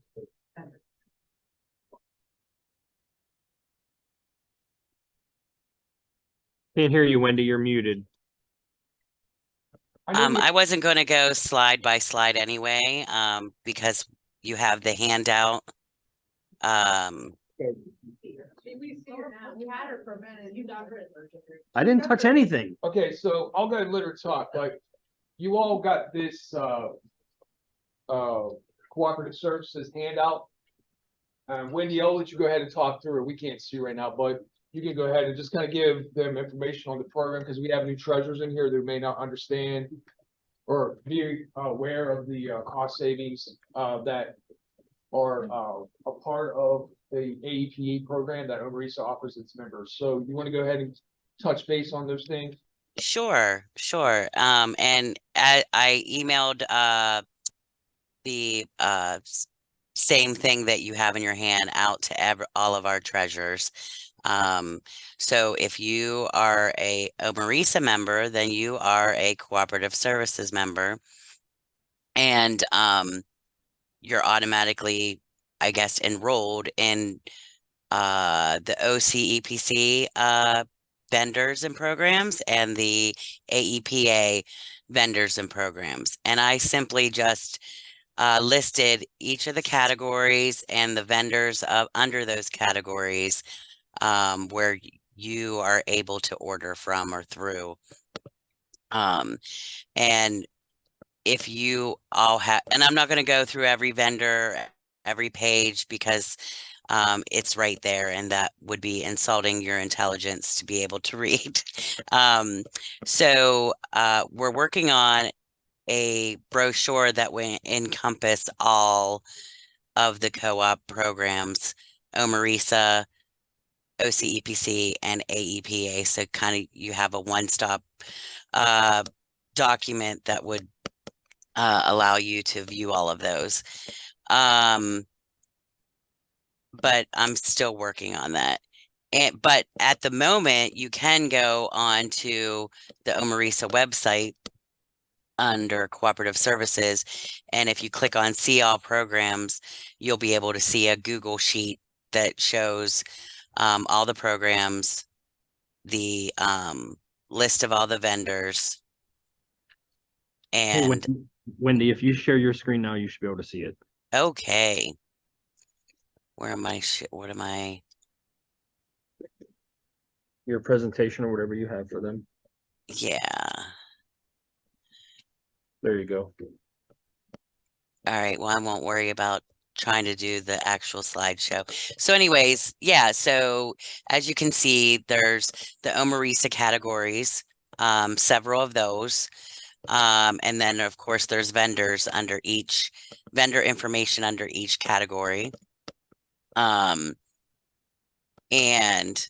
whenever you call any of these vendors, you're definitely going to let them know that you're an OME-RESA Cooperative Services member, which you're automatically an OME-RESA. Everybody that I'm talking to is automatically a Cooperative Services member because you have other OME-RESA services. But there's the local OME-RESA local bids, and then there is the OCEPC state bids, which is us and 5 other cooperatives across the state that get together and do these bids, bid out these services, just 4 at the moment, 4 services. And then, you know, that way you all don't have to bid anything out, and it saves you time and of course money, because we all know that it costs to bid something out. And then the national bids, and there's a slew of those. These might not necessarily be local vendors, but it's nationwide bidding and local as it can be, local awarded bids. And you'll see that we've listed, which is the same as the brochure that you all have, the AEPA brochure that you all have, lists the categories and the vendors.